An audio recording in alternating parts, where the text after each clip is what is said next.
Hey guys, welcome back to the channel. This is story about what if Jiraiya decides to show some sage-like qualities to Naruto part 1. Before I start, please do support for more amazing content and comments for part 2. Do consider to subscribe my channel and share my video to your friends and check out the description as well. Let's start the video. Jiraiya looked behind his shoulder at the blonde kid dragging his feet after him. The toad sage sighed and massaged his white brow. He had yet to see Naruto so down. The blonde 13 years old was normally a bouncing ball of sunshine to the point it was even annoying to most, but right now, he looked like life had been sucked out of him. Jiraiya could understand and actually sympathize. Experiencing treason was world-shaking, but when the traitor was someone you considered a friend, it was worse. When the aforementioned friend tried to murder you, the toad sage did not have the words anymore. And he wrote books as a hobby. He knew he had to discuss the matter with the kid, if only to clear the gunk from his system, and at best to rid him of the disillusions Jiraiya knew Naruto was nursing. The problem was to be tactful about it. The toad sage denied it at every turn, but he did write little more than pornography.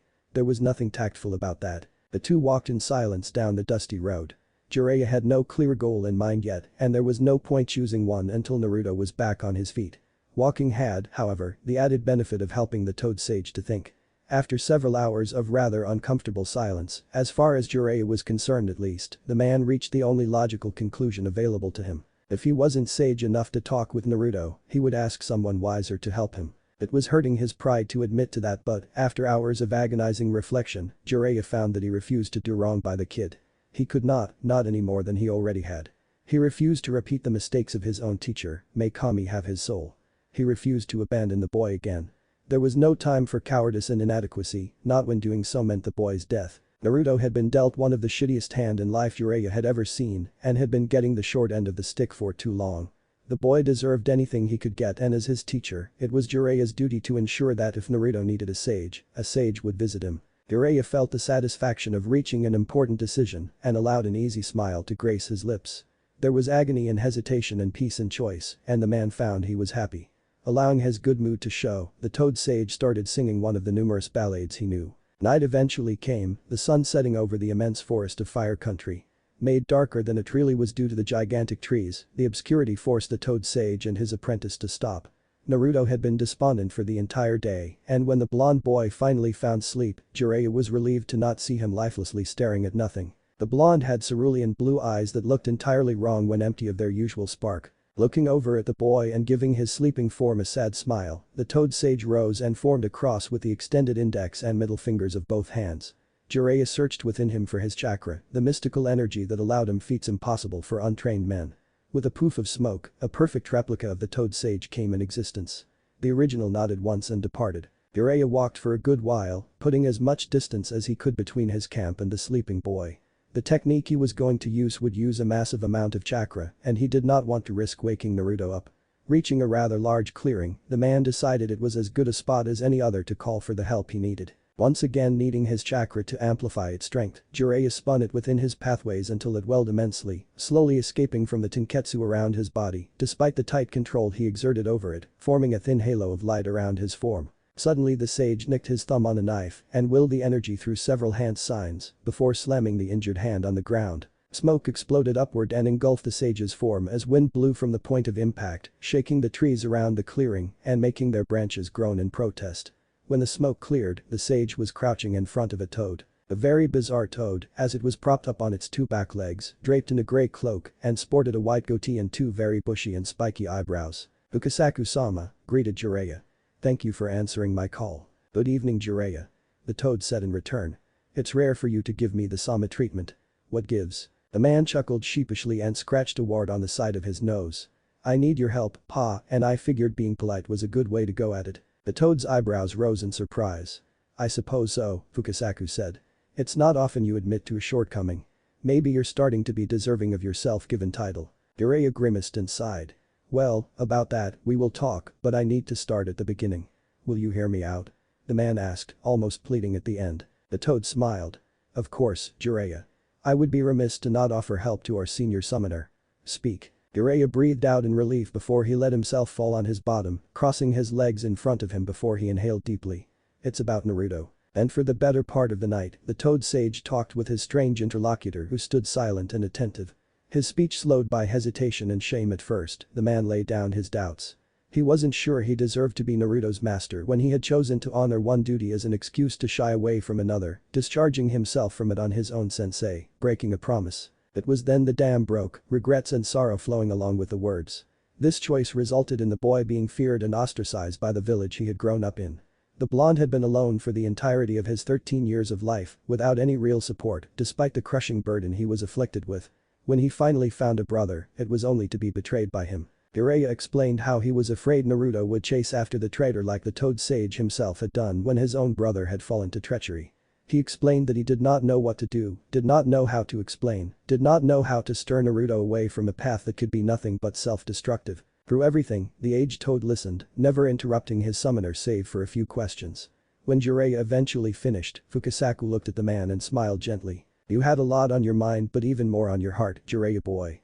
How do you feel now? Jiraiya was a giant of a man, one who had seen two war, known love and loss, hope and despair. Yet now, he felt like a child under the eyes of the small toad. I don't know, mumbled the man as he sagged from exhaustion. Really, now? Jiraiya answered nothing, refusing to meet the toad's gaze, his eyes looking at emptiness. Fukasaku waited patiently until, eventually, the man looked up.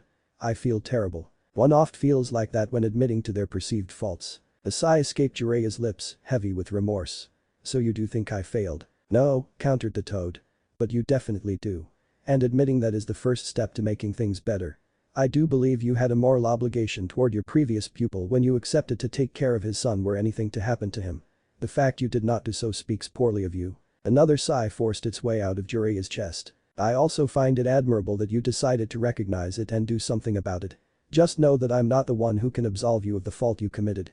Only Naruto can. I know, whispered Jiraiya. Now regarding Naruto himself, I would trust the lad to be intelligent enough to understand things if you explain it to him. The man snorted. He is terribly bullheaded. That does not mean he cannot think. If you order him to not go against the Sasuke Uchiha, he definitely will, if only to spite authority. Authority never really helped him after all. You need to mentor him, not point a direction and order him to run. But how do I do that? The toad raised one brow. You speak to him, of course. You cannot go in wild blind. If you want to craft a better argument, you need to know how the kid works and what to strike down. So do what you do best. Gather information. Isn't that manipulative? Is trying to convince someone to your view manipulative? Manipulation is defined by its deceptive, underhanded aspect. Do you plan on being so? And no. Of course not. Then don't be. Be honest, tell the boy what he needs to know. What Naruto needs to know, not what you think he needs to know, let me be clear on that. At some point, a hidden truth becomes a lie and lie are always poisonous. Actually, if what you told me about young Naruto is true, the poison is already in effect. What do you mean, Pa? He used the Rasengan in his fight against the Uchiha, correct? Yes. Naruto was found in the Valley of the End with a wound characteristic of a Chidori on the right side of his chest, correct? Yes. From what he told you of their fight, what does that truly tell you? Jiraiya stayed silent for a few seconds before he whispered in horror. Naruto was ready to die, wasn't he? It would seem the boy does not value himself indeed. His mission was to bring back the Uchiha, and when the time came to strike, he preferred to allow his target to nearly kill him and escape. Fukasaku said with a sad nod of his head. That is why he needs a mentor Jiraiya. Naruto-kun needs to understand that he matters, despite what your village, your Hokage, and yourself did to him. The toad sage winced but not at all the same. Would you help me, Pa? The man asked after a few seconds of pained silence. Of course. Naruto is one of our own after all. Summon me again tomorrow and I shall help however I can. Just understand this, Jiraiya. Naruto needs to come to the right conclusions by himself and for that, he'll need to discover who he is first. I cannot guarantee this Naruto will please everyone. Not even you. The two fell silent for a minute as the toad sage processed what had just been told to him before he nodded resolutely. Not a problem. Good. I'm not helping to train a fool. Have a good night. Jiraiya shifted to sit in Caesar before he kowtowed. Thank you, Fukasaku-sama. You're welcome, Jiraiya boy, answered the toad one final time before he disappeared in a puff of smoke. In the now silent clearing, the toad sage stayed in his kowtow for a full minute before he shifted and let himself fall on his back. Above him, countless stars were shining. The man chuckled. I might do good by that promise yet, Minato. I simply hope Kushina doesn't murder me a second time once I join you all up there. With a groan, Jiraiya stood and walked back to his camp, his replica dispelling in smoke once he reached the fire pit. He had work to do and much to think about if he wanted to do it right. When the sun finally rose high enough to pierce the canopy, Jiraiya was still thinking. An all-nighter wasn't a problem for him, he had lived through more than his share during his life, and he busied himself to make breakfast, allowing Naruto some respite. The toad sage fished in a small leather backpack, a pair of rolled parchments covered with mystic scribbles. One hand sign later and the man had a pan, a kettle, and a pot ready for use. With a flex of his chakra, Jiraiya materialized water in the kettle and pot, put both over the fire to boil, and returned to his pack where he found rice and some meat. Satisfied with his preparations, the man turned, looked up at the sun, thought for a moment and nodded. Should be okay by now. The man's chakra swelled again much like last night in the clearing, and Jiraiya repeated the summoning ritual. In a puff of smoke, the old toad, Fukasaku, appeared. "Hello Jiraiya. Ah. I hope it's not too early. I told Ma I'd be out today, no worry. Thanks." The toad turned around, his gaze coming to rest on the form of Naruto. "So this is the tadpole, huh? You know he is awake, right?" "Of course. I am a good shinobi, pa." The toad chuckled. Of course. Say, Naruto boy, why don't you join your master and me for breakfast?" The boy stilled unnaturally for a second before he stirred, stretching and yawning in an exaggerated way. "Hello pervy sage, Toad Gramps." "Toad Gramps, huh? And pervy sage. It suits both of us, Jiraiya." The man smiled. "It does. Come Naruto, breakfast will soon be ready." The man and the boy ate in silence, the toad content with observing them. Once all was said, done, washed, and packed again, a heavy silence settled around the camp. "Naruto," began Jiraiya, "we need to talk." "About what?" the blonde asked, no trace of enthusiasm to be found in his voice. "About you in general, my boy," interceded the elder toad. "I'm Fukasaku, one of the elders of the toads of Mount Myaboku. Jiraiya asked me for my help in training you." The flash of something sparkled in the blue eyes of the boy before it went away, as fast as it had appeared. Naruto's head rose and he gazed at the man and the toad. "What are you going to teach me? Why do you think you're on the road, Naruto?" Fukasaku asked in response. "Huh? Why is Jiraiya taking you on a trip?" Naruto cocked his head sideways before he shrugged. "Training? I don't know. Don't you?" the toad questioned, a smile on his lips.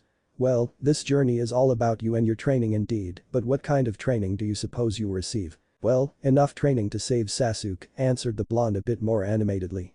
"And to become Hokage," he added with a shout as an afterthought. "I see. Well, every journey needs to begin somewhere and to really start, we need to talk, as we said. Get yourself comfortable because we will address as many subjects as we need, some you won't want to touch." Naruto sat upright and sent a glare the toad's way. "Bring it." Fukasaku chuckled. Good, not afraid as I can see. Facing yourself can be hurtful, and it is good to see you so robust. Facing myself, indeed. Do you know the saying that goes? If you know yourself, if you know nature, and if you know your enemy, you'll be victorious. The blonde shrugged. It might have been something Iruka-sensei had said once in class during the academy. Naruto could not be bothered to listen to that kind of thing. He needed jutsu, not pretty words. "I can feel you scoff from here. I know you lack discipline, Naruto, and I won't fault you for it, but it does not mean I will tolerate it," Fukasaku said good-naturedly. "Are you maybe more receptive to things when you walk?" No, I'm listening," answered Naruto dismissively. Only for something fast, heavy, and strong to impact him on his chest, sending him flying and crashing against a tree. "I've been imparting knowledge for hundreds of years," came the deceptively calm voice of Fukasaku. "All the toads I taught were different and each required a different approach. That is fine by me. However, when I teach, I expect to be listened to. Now, Naruto, would you be more comfortable walking or do I slap you again?" The blonde looked around him, searching for the S-rank Taijutsu master that had just delivered the hit when the words of the toad registered. "Whoa, you're super strong, Toad Gramps," the blonde exclaimed. Only for Fukasaku to appear by his side and hit him lightly on the shoulder with a stick. "Politeness is one aspect of a man's discipline. I understand why it wasn't taught to you, my boy. I will not, however, tolerate it and so you'll need to learn it. I'm not Toad Gramps, I'm Fukasaku. Do I call you Fox Boy?" Naruto grimaced at that before he pouted. "It's true though, you're a toad and a Gramps. I may call you Fox Boy then." The blonde grimaced again. "I'm sorry Fukasaku." "Better. Now, about my question. Walking or seated?" I don't know. Let's take a walk, shall we?" the toad decided suddenly, jumping on the blonde boy's shoulder. "Let's go, Jiraiya." The man nodded and smothered the campfire before following after the incongruous duo. For a few minutes, the three walked in silence. "So, Naruto, have you heard the saying from earlier?" "No Fukasaku. How do you think it relates to you?" The blonde shrugged. "I don't know. You did not even try to think, Naruto. Do not be afraid to answer wrong, you will not be mocked here, not by me, not by Jiraiya, not by the trees, not by the road. So think, Naruto, and try to come up with an answer." The toad chided, the tone of his voice even. How'd? The blonde fell silent and thought about the little toad's question, repeating the saying in his mind countless times. Is it your way of teaching? Asked Naruto after a while. When the toad did not answer, the boy continued heatedly. But I need jutsu, not some crap. He was interrupted by a tap on his shoulder. Do not scream, I'm right here and I hear you. You are seeing a tree for the forest. Jutsu are only a part of knowing yourself. A very little part. So you're going to teach me a jutsu? The blonde asked, confused. Why would I when you wouldn't know what to do with it? The boy blushed in anger. I know how to use jutsu. He was silenced by another tap on his shoulder, harder this time. The next time you scream, I'll send you back to Konoha with a punch. And no, you do not know how to use jutsu. Tell me all the jutsu you know. Tenji, Kawarimi, Kage Bunshin, and Rasengan, answered Naruto with a pout. Did you know that Kage Bunshin share their experiences with the original once they are dispelled? What? Precisely. Jiraiya informed me of your use of Kage Bunshin. The only reason you can is because of the large reserve of chakra given to you by the Kyuubi within you. You do not remotely use the jutsu to its fullest potential. You do not know how to use it. I didn't even know about it.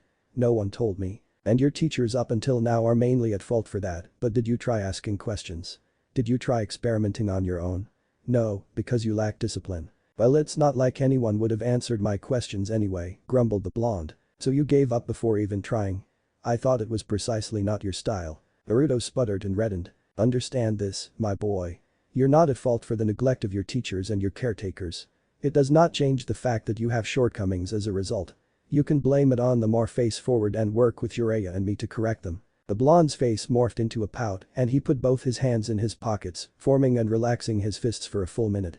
Eventually, the boy looked shyly at the toad on his shoulder. Can you please teach me, Fukasaku-sensei? The toad smiled.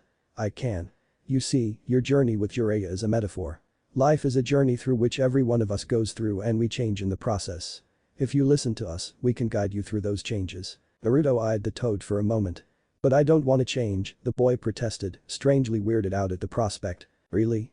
Can you refuse to grow up, Naruto? What? No.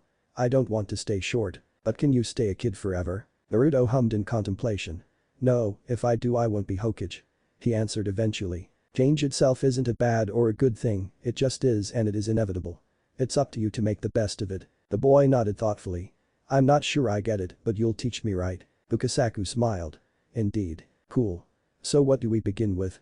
This knowing myself thing. Precisely, but before we go further, Naruto, I need you to know that knowing oneself is dangerous because it causes people to lie to themselves when the truth is too ugly for them. And that often causes more pain in turn. Naruto scrunched his face in thought. Is that what facing myself mean? You said something like that. Yes. Hence, I will not allow you to lie to yourself as long as you are under my watch. Is that understood? The boy fell silent, contemplating the toad's words as hard as he could. He absent-mindedly noted that walking did seem to help. Yes. He answered, having reached his decision. Let's begin then. Or rather, let's continue. As I've shown you, you knew little about Kage Bunshin. Now tell me, what do you know about the Rasengan? Naruto racked his brain, looking for an answer that could satisfy the toad before he realized he did not even know what the toad was after. The boy settled for describing the jutsu as Jiraiya had taught him. The toad simply nodded.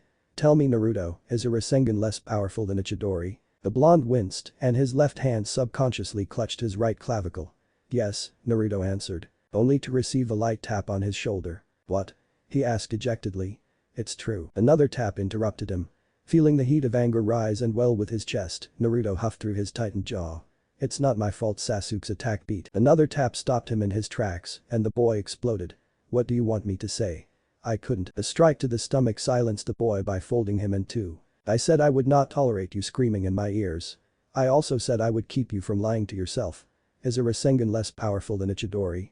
Fukasaku asked, his tone firm and unwavering, his voice barely above a whisper yet clear and powerful. Naruto clenched his hands into fists and scrunched his eyes close. After a minute, the boy forced a no through his clam jaw. Why did you fail to bring the Uchiha back? Fukasaku asked again. I couldn't kill him. Naruto cried, his eyes widening in despair. A tap on his shoulder interrupted him. I couldn't. The boy pleaded, first to the elder toad, then to his master, who had been silent until now. Jiraiya shook his head. Couldn't or wouldn't? The man asked the boy without heat nor reproach. Your mission was to bring him back, Naruto, dead or alive. You could have stopped him, but you chose not to if it meant killing him. Your Hokage gave you an order, not a choice. By disobeying it, you walked the first step toward becoming a missing nin. After all, they are nothing more than ninjas who betrayed their orders. Naruto was too flabbergasted to answer anything to that. You could have and should have killed him, Naruto, those were your orders. You chose not to, giving Orochimaru a dangerous body to possess, potentially giving to a madman the ability to become even more dangerous.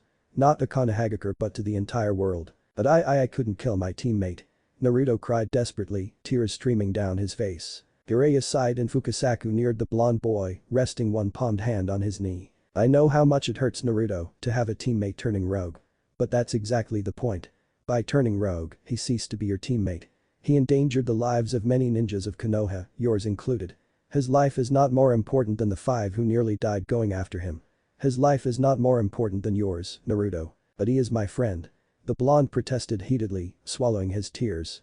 He is my friend, I have to save him. Jiraiya looked at the boy then at the toad with a plea in his eyes.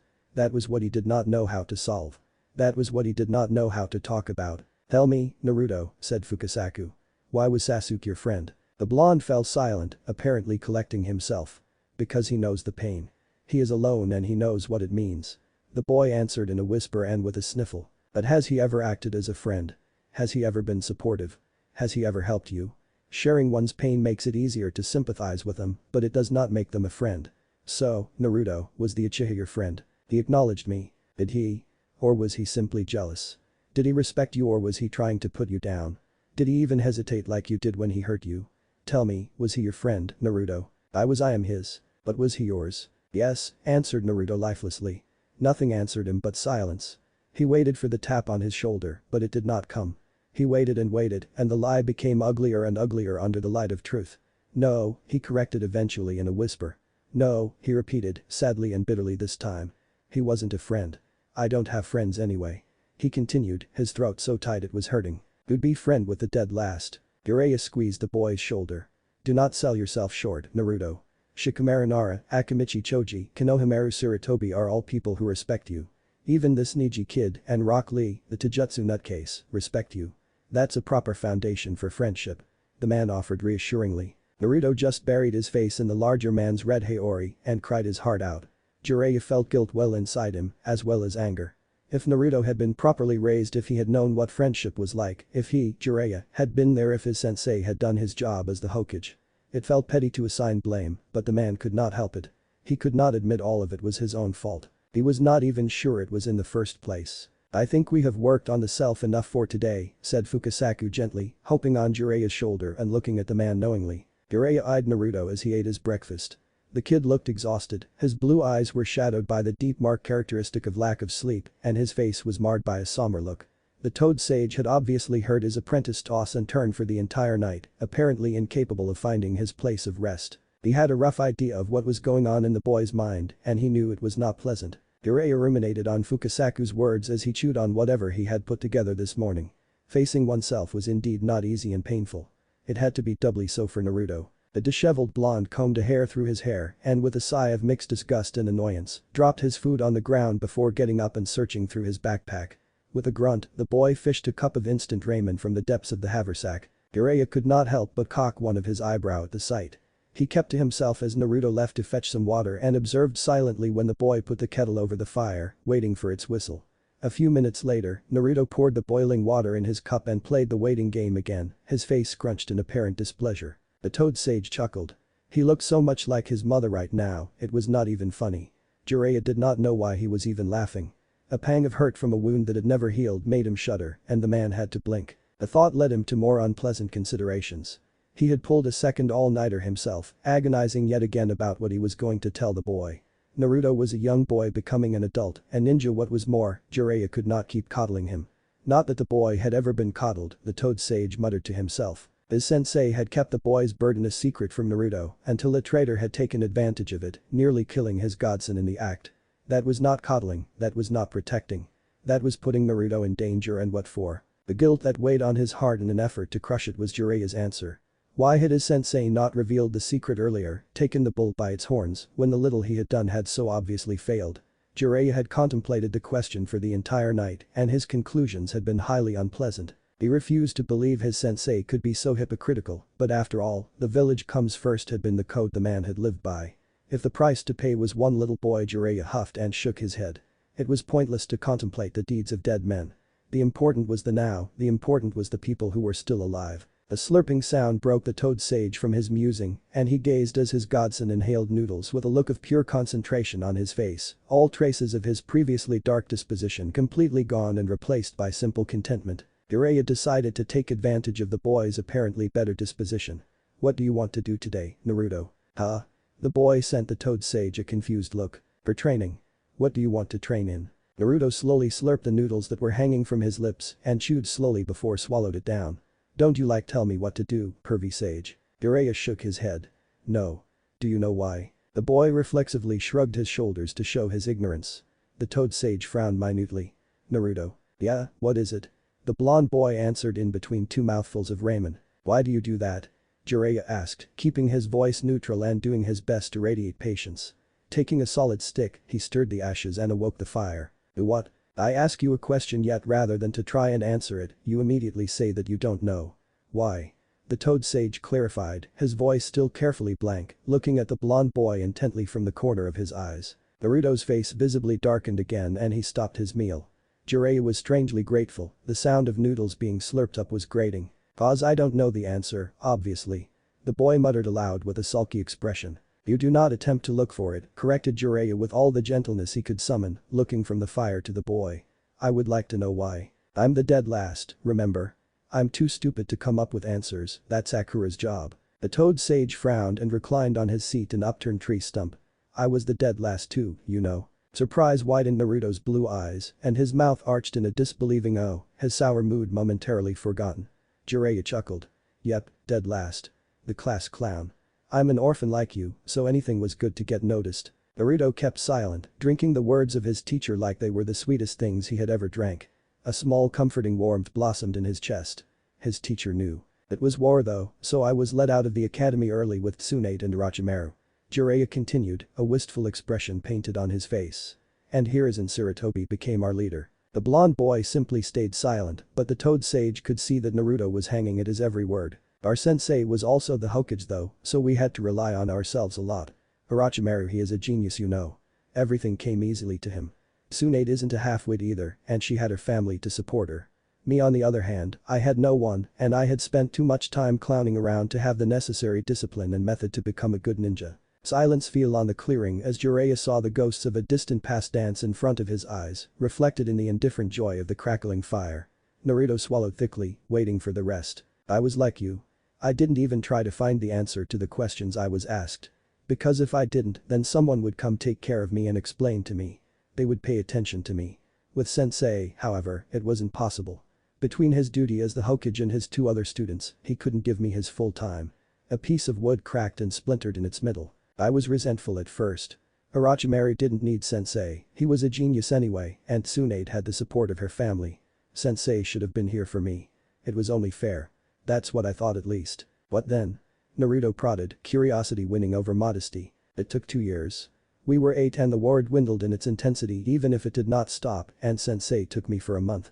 He gave me the 2 most important lessons of my life." Jiraiya explained with a melancholic smile. Naruto waited, vibrating with excitement at the thought of being imparted with the wisdom of a Kage. He was disappointed, however, when Jiraiya simply looked at him and pinned him with a stare. "So, Naruto, why do you do it?"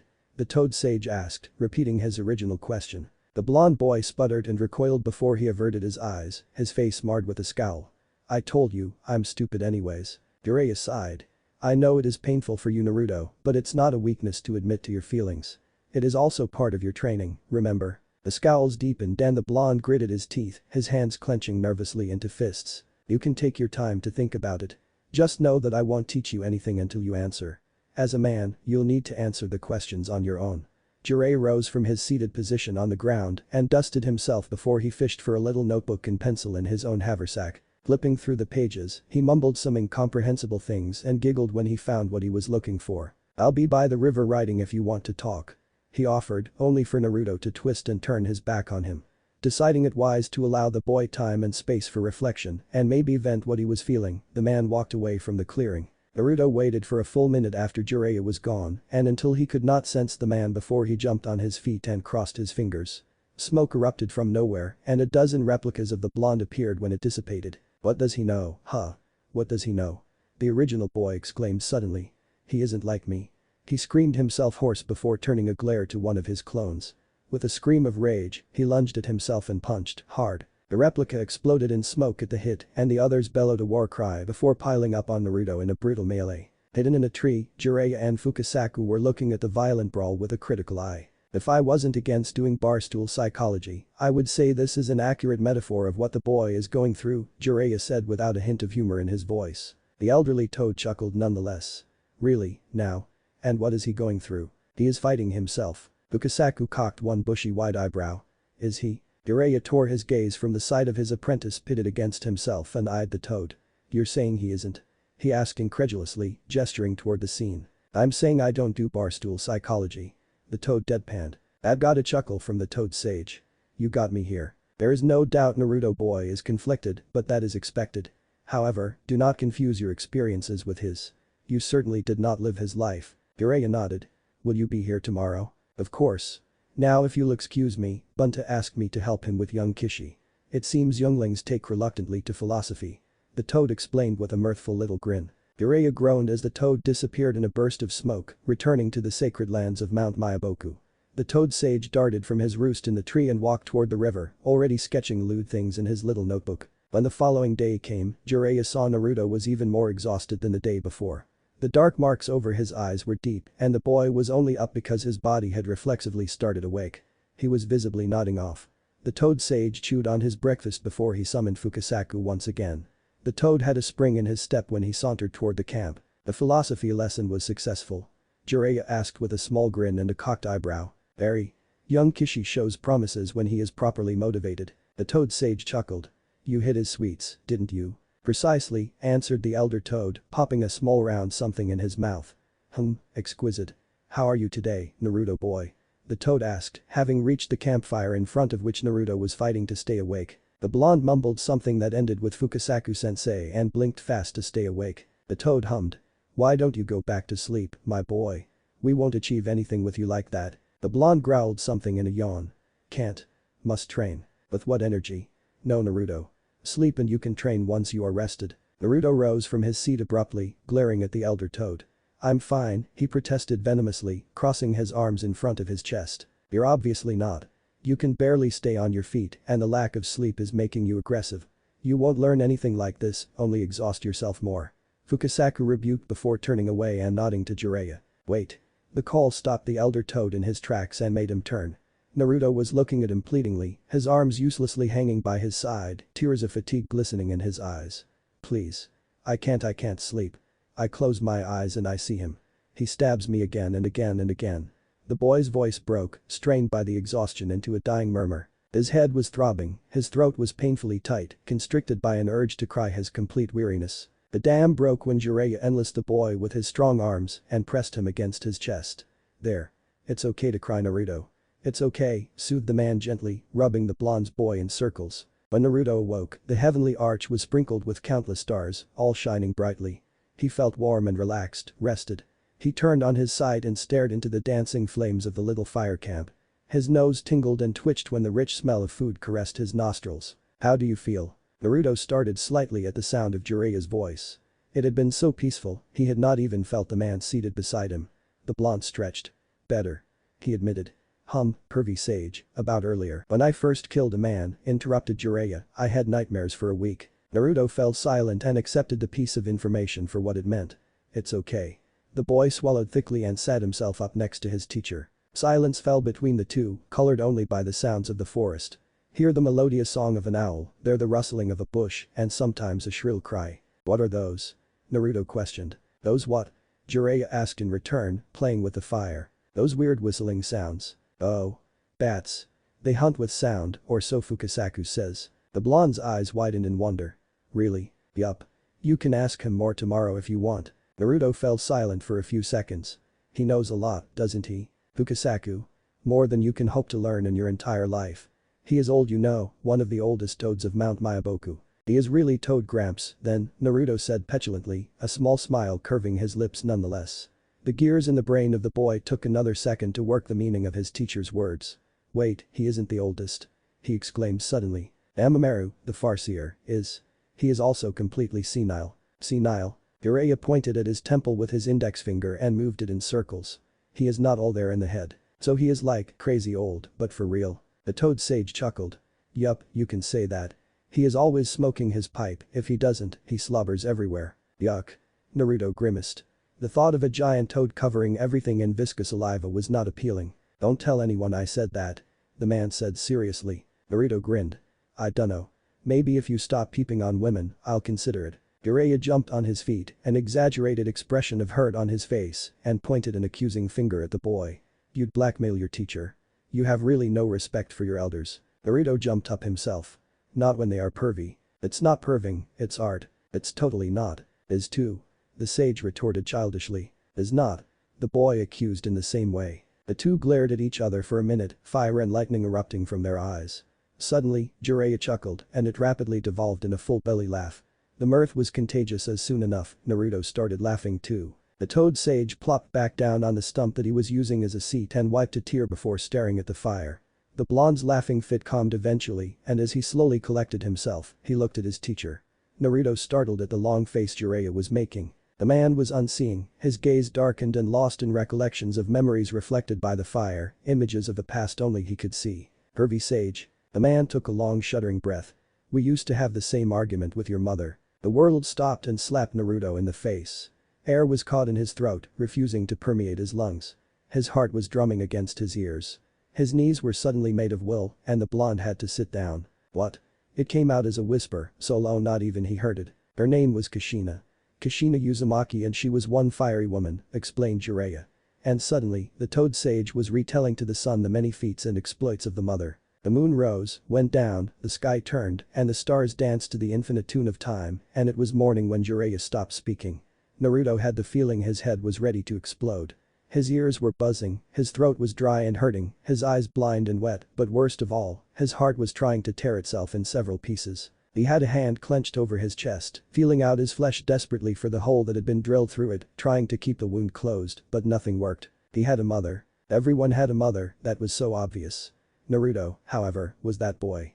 The perfect thing to saddle with a burden that would have broken anyone else. He did not have a mother, he was not supposed to. Who would have carried that boy within their belly? Who could have conceived that boy?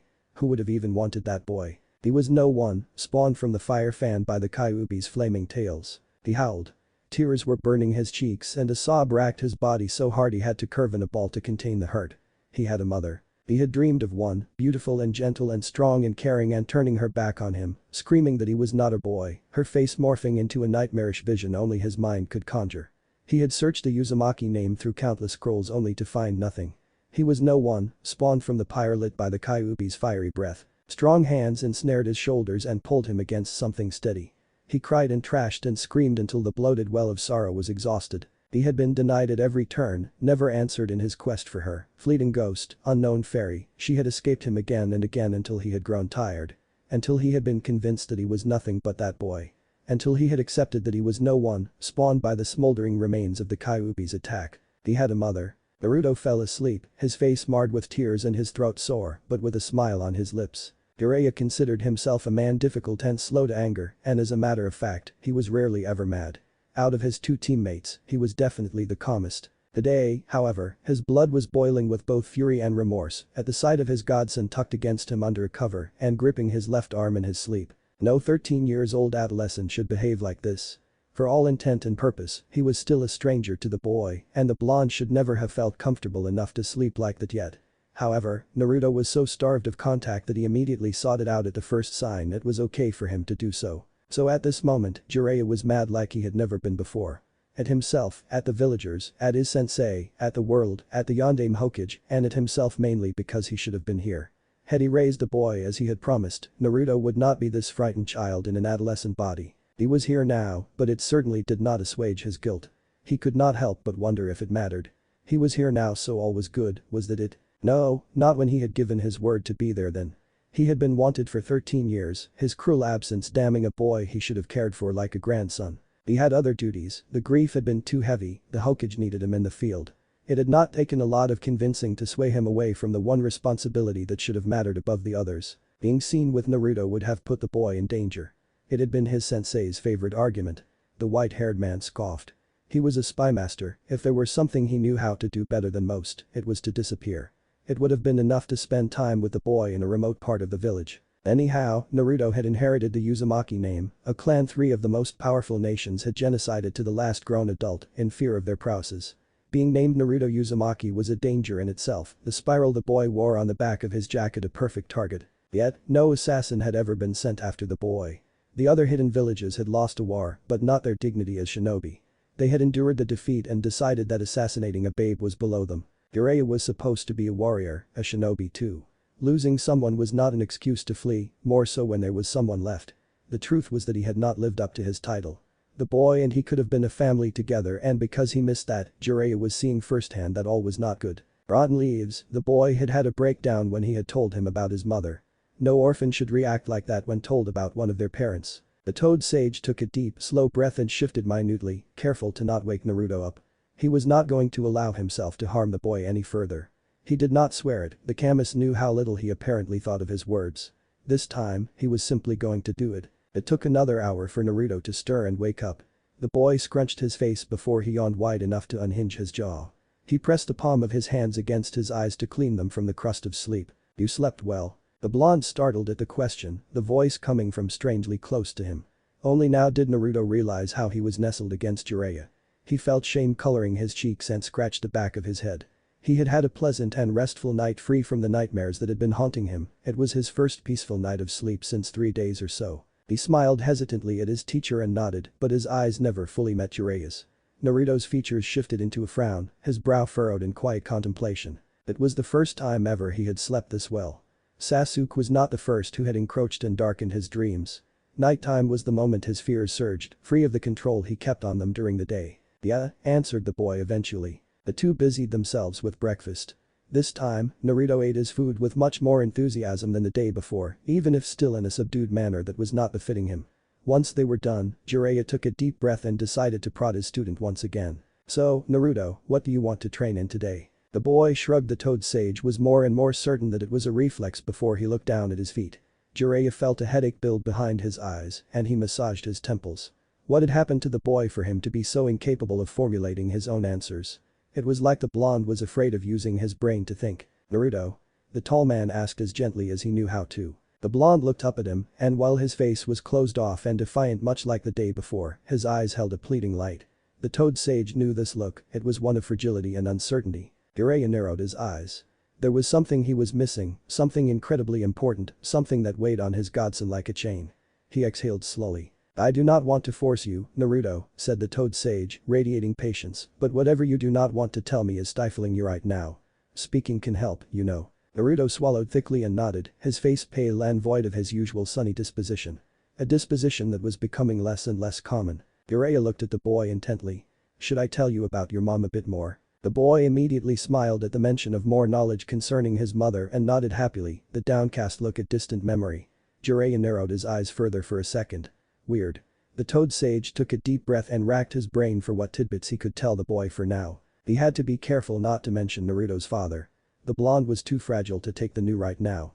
Jiraiya realized he did not like hiding the truth like that, but another shocking truth so quickly would scatter him like ashes in the wind. "She was hot-tempered," began the sage with a smile.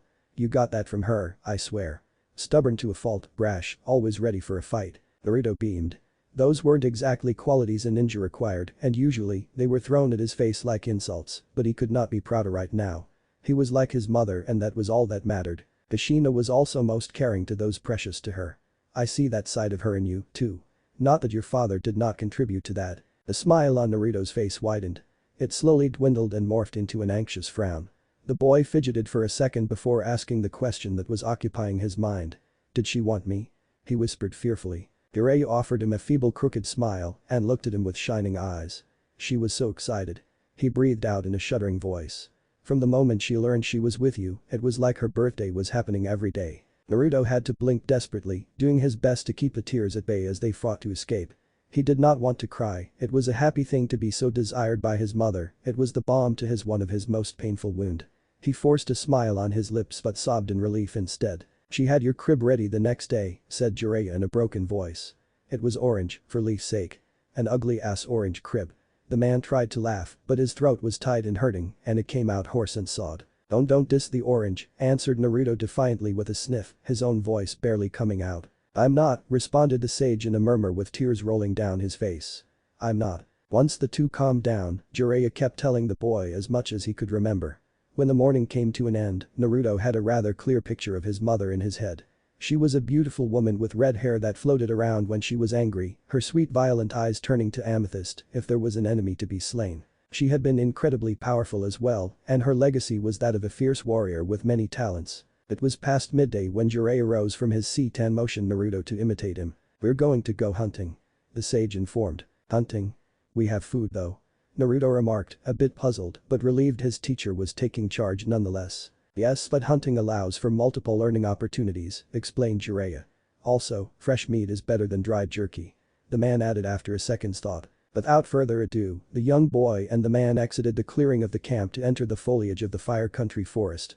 It took Naruto a few minutes to notice, but he soon noticed Jiraiya was somehow moving without making a sound. The blonde would cause leaves to rustle with each step, or break a twig, or displace a bush, but his teacher was not disturbing the ambient song of the woods in the slightest. They progressed swiftly, Jiraiya bending every once in a while to touch the earth, take a whiff of the air, or mumble something. At some point, Naruto simply could not fight his curiosity anymore. "How are you doing that, pervy sage?" he whispered loudly. Jiraiya winced and stopped.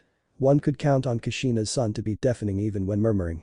The sage turned, mildly annoyed at the surname still and cocked an eyebrow. "How do I do what?" he asked, leashing his powerful voice to a small stream. Naruto flailed.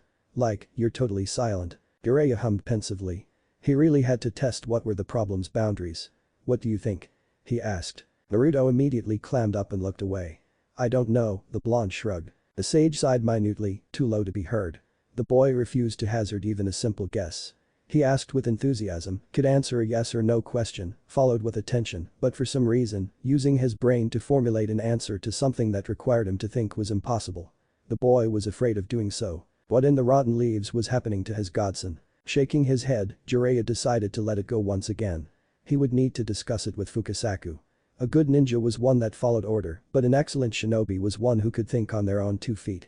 Naruto could not stay this way. To survive the people coming for him, the blonde had to scale the hurdle of becoming an S-rank menace. Jiraiya could not teach the boy much as long as he was stuck in this state. The sage suddenly pointed at the ground and crouched. "See that here?" the man asked in a low tone. "Those are the prints of a deer." Naruto breathed out in relief and crouched next to his sensei. "Really?" he answered in his own brand of whispering. Jiraiya smiled sideways. "Yup, but we ain't going to go anywhere near it if you don't tone it down a little." The blonde blushed and scratched the back of his head. "Sorry," he muttered. "No problem, but remember.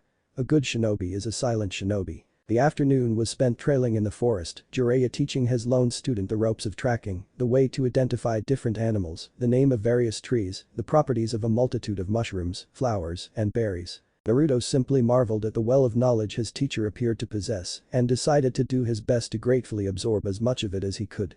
He doubted his memory would retain the majority of what he was being told, but he could admit it was surprisingly interesting. It was no flashy jutsu or awesome special move, but even he was not dumb enough to deny that knowing what plant was poisonous, what flower could heal, and what root could be eaten was useful. It was all a matter of if he would ever be capable enough to apply this knowledge. Several hours later, they stopped their excursion. The deer escaped them, but the toad sage successfully caught 2 rabbits. Making their return to camp, the man explained why and how it was necessary to empty the animals of their blood and bowels, how to skin them, what to use to cook the meat and how to preserve it. The teacher and pupil were back around their campfire, and Jiraiya decided now was as good a time as ever to go from theory to application.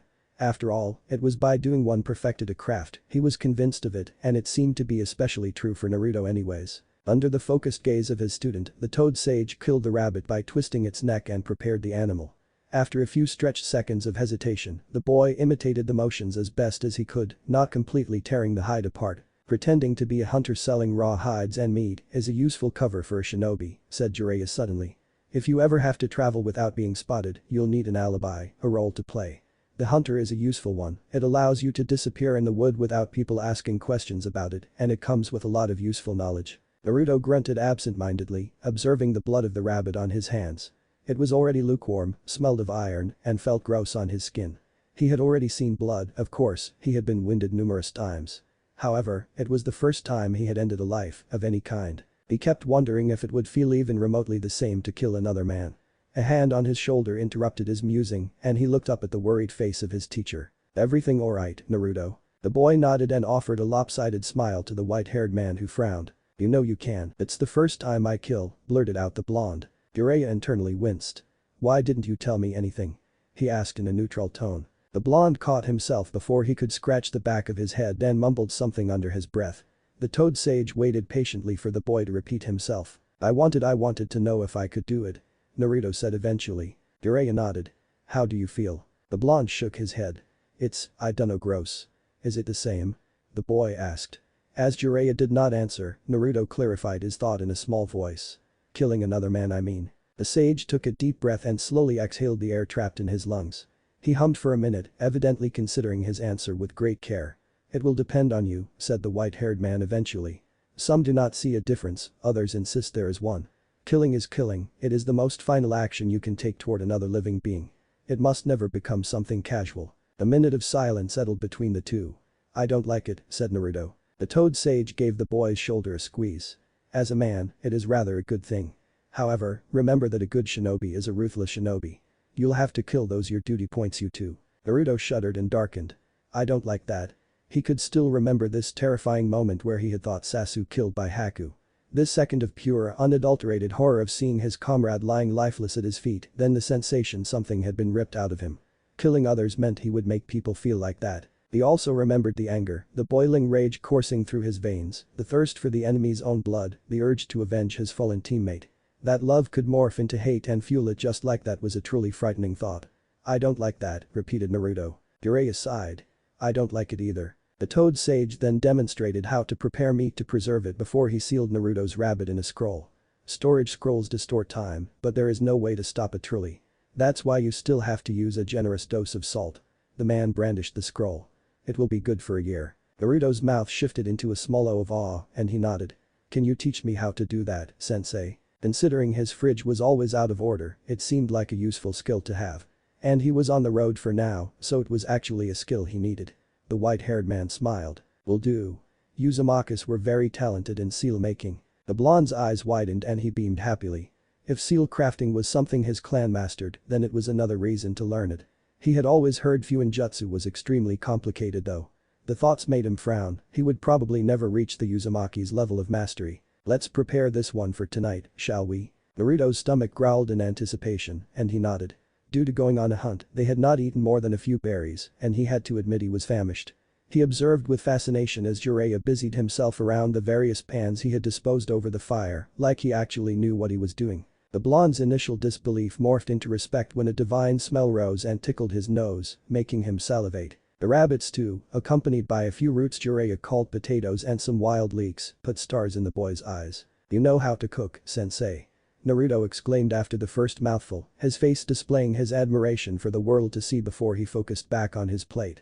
"This is so good," beamed the blonde happily. Jiraiya simply chuckled, the bemused smile he had on his lips masking his internal frown. Naruto was acting like he never actually had a decent meal in his life.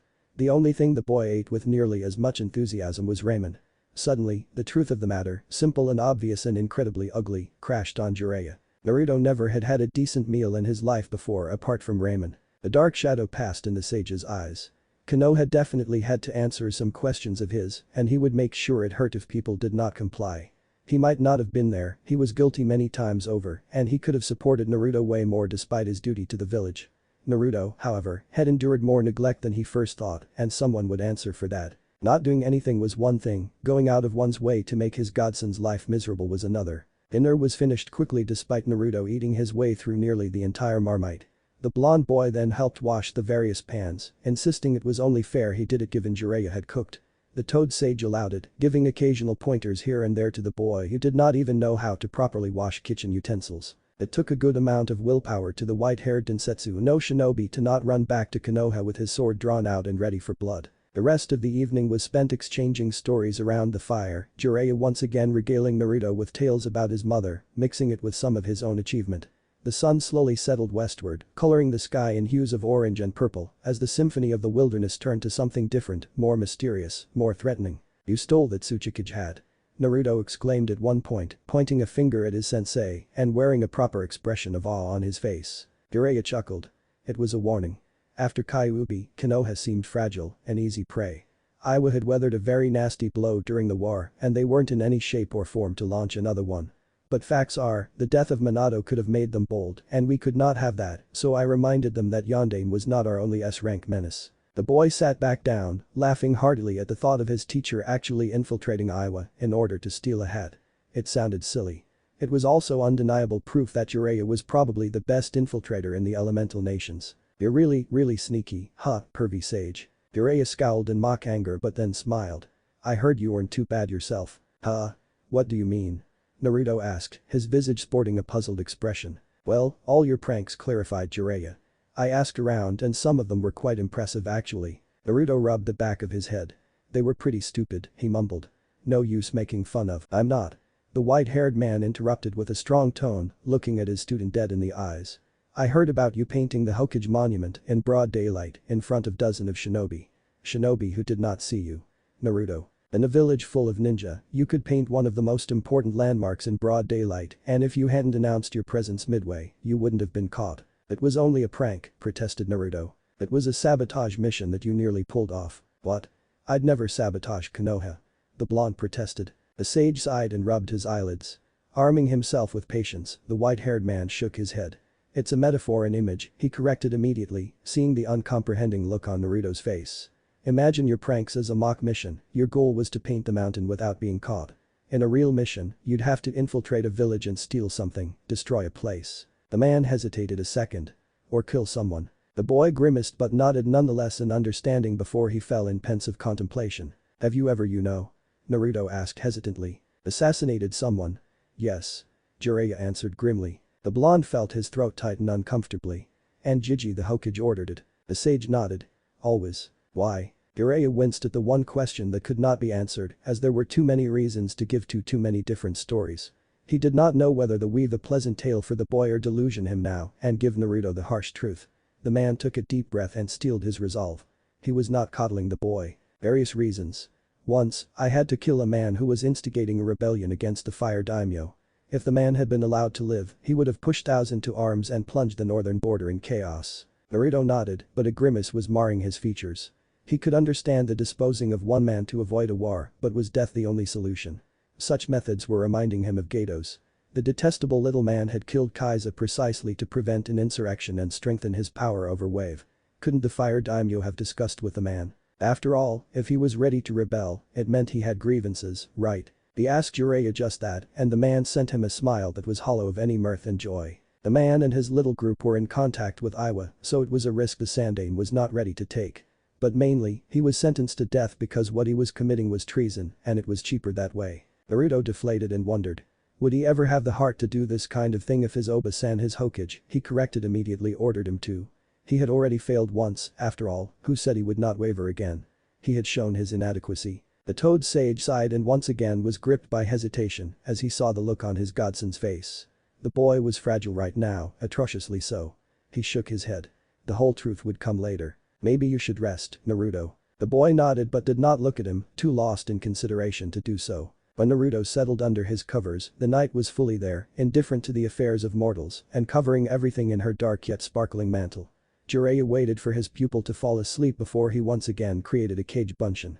Leaving his replicant to keep watch over their little camp, the toad sage walked away and summoned Fukasaku once again. Evening Pa. Evening Jiraiya boy. How was today? The man's smile immediately followed by a sigh was enough to answer the toad's question. Something is blocking him, Pa. He is afraid of something, but I don't know what. The little elderly toad nodded and hummed, his throat producing a gravely chant as he scratched his goatee. The boy is crippled by doubts and fears, Jiraiya boy, you'll have to be a bit more accurate. I took him hunting today and he was like a sponge soaking up whatever knowledge I was willing to give him, but when I asked him what he wanted to train in, he shrugged and said he didn't know. He said he was the dead last, that he couldn't answer my question. I see. There is more, said Jiraiya grimly. He is conscious of it. He frowns and pout and he is all closed off at first glance, but his eyes betray him. The toad hummed thoughtfully once again. He is on a dangerous path. It is good to confront one's demons, but too many at a time and one cannot win. The elderly amphibian scratched his goatee once again. Let us meet again tomorrow and I'll see the boy. It might be an unavoidable step on his journey to discover himself. Yes. Thank you Pa. See you tomorrow. The little toad shook his head. No, I think I'll stay here tonight. It has been a while since I spent some time in the Fire Country's forest. Jiraiya snorted and chuckled. Ma booted you out of the house, didn't she? Now, Jiraiya boy, it's rude to assume such things. The toad chastised. Even if you're entirely right. What did you do this time? The toad showed the man a candy that he popped in his mouth. I told to get her own. He answered with a throaty laugh and a hum of satisfaction. Delicious. Jiraiya laughed with his master. Toads were weird creatures. The elderly master and his disciples spent the night discussing things and others. What do you want to do today? Naruto hated little more than that question right now. Not a month ago, if Kakashi-sensei had asked him that, he would have screamed ninjutsu at the top of his lungs and with a spring in his steps. Except Kakashi-sensei had never offered that. In fact, the lanky man who had been his teacher and team captain in the last 6 months or so had never offered anything. Since then, everything had gone wrong. The one he thought was his best friend betrayed Konoha, endangering many comrades by doing so, and Naruto had not been able to bring him back. Sasuke had always been better, stronger, faster. Naruto had thought he was catching up, that his powers could rival that of the Uchiha. When finally they had matched their physical strength, however, Sasuke prevailed still when he struck Naruto down without hesitation. Naruto knew he had faltered. Bringing his teammate back had been his mission, his duty, his promise. Yet when the only solution had been to strike the one he considered a brother with a Rasengan, he had wavered. His resolve was weak, contrary to Sasuke's. Then Toad Gramps had torn through him. Even his strength was fake, wobbly, smoke and mirrors. He knew of course. Every fight he ever won, it was because of the Kyuubi. Haku, Kiba, Neji, Gaara. Without the tailed fox in his guts, he would have lost each one of these. His power was borrowed from another. It was no wonder, he was an idiot after all. All those people calling him that through his life could not be all wrong. Even Iruka-sensei used to call him a baka. Maybe Kakashi simply knew he was too dumb to learn. Hence, he could not understand why Jiraiya and Fukasaku kept insisting he told them what he wanted to do. They knew better, so why couldn't they show him? Why did they force him to contemplate his inadequacy when they could have pointed out what to do to him? Maybe it was because they were worried that he wouldn't listen to them. He did not pay attention to Fukasaku at first, and the toad had to punch him into oblivion. He had never paid attention to any of his teachers actually, even in the academy. At the time, he thought it was fair because they weren't paying him any mind either. Yet rather than learn, he had preferred to grab their attention with pranks and tomfoolery. Because it hurt so much when he had an answer and all they did was ignore him. Because it hurt so much when they mocked him for something he did wrong. Because it hurt so much when he was denied the right to participate and was ousted from class. Iruka had been different, but by then, Naruto was a prankster through and through. Because he had been so afraid Iruka would ignore him like all the others if he were to stop. So when Jiraiya once again asked him the dreaded question, Naruto shrugged. I don't know, he answered, glancing downward with a scowl. He did not miss the toad sage sending a helpless look at Fukasaku. The elderly toad had shared breakfast with them, eating a lot of candied treats the boy recognized. He had given those to Gamakichi. Walk with me, Naruto. Hearing in the toad's voice that it was not a suggestion, Naruto rose to his feet and braced for when the talking batrachian jumped on his shoulder. Let us explore the woods, shall we? Naruto nodded and walked straight ahead in the forest, leaving Jiraiya behind as his teacher was cleaning. The strange pair meandered under the massive trees of Fire Country in silence for a while before Fukasaku broke it. See this butterfly? It is called a monarch. It uses its bright colors to seduce potential partners. Naruto looked at the red, orange, and black insect fluttering around. Partners? To leave behind the next generation before they go. They live for a brief summer only, you know. That's sad, commented the boy. Their short life is all about leaving their kids behind. He winced. That resonated weirdly within him. Not really. You see, they feed on the nectar of flowers. As they go from one meal to another, they carry the seeds necessary for the next generation of plants to grow. They have an important mission. That silenced the blonde. Did everything around them have a similar task? What about him? Do you know what this tree is? The toad asked suddenly, pointing a palmed hand towards a great trunk. The answer escaped the blonde's lips before he could think. It's an iron oak. Naruto glanced down. How did you know? Naruto felt his eyes prickle and blink several times. Jiji, he began, his voice hoarse. He coughed. Jiji used to show me. When I was little and when he wasn't too busy. Naruto explained in a shuddering whisper. You miss him? Naruto could only nod, his lips pursed tightly. It is fine, Naruto, Fukasaku said warmly. To mourn those close to us when they pass is only natural. You and me, we are creatures with feelings. We cannot ignore them. I'd like it sometimes. It would be easier. Naruto breathed out. Then would we be living truly? Loss is the price of love, Naruto, but would you forgo the chance to love? The boy's shoulders sagged. What was love when there was none to share it with you? Did the butterfly have the same considerations? "No one loves me," whispered Naruto, suddenly wishing he was one of the stupid insect fluttering around. "I'm just an idiot, a joke of a ninja.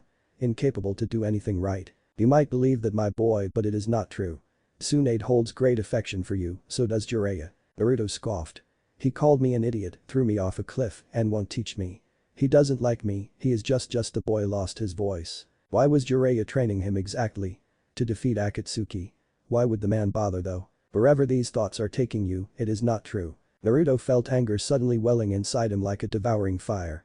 He swatted his hand over his right shoulder and whirled, forcing Fukasaku to jump away. "What do you know, huh?"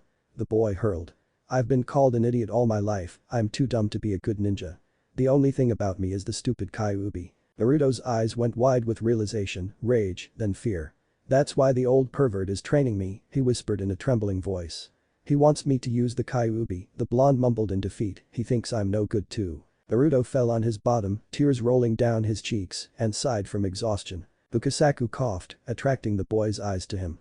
The toad had an eyebrow cocked up and was watching him with skepticism. "Who are you and what have you done to Naruto Uzumaki?" the toad said in a no-nonsense voice. "Huh?"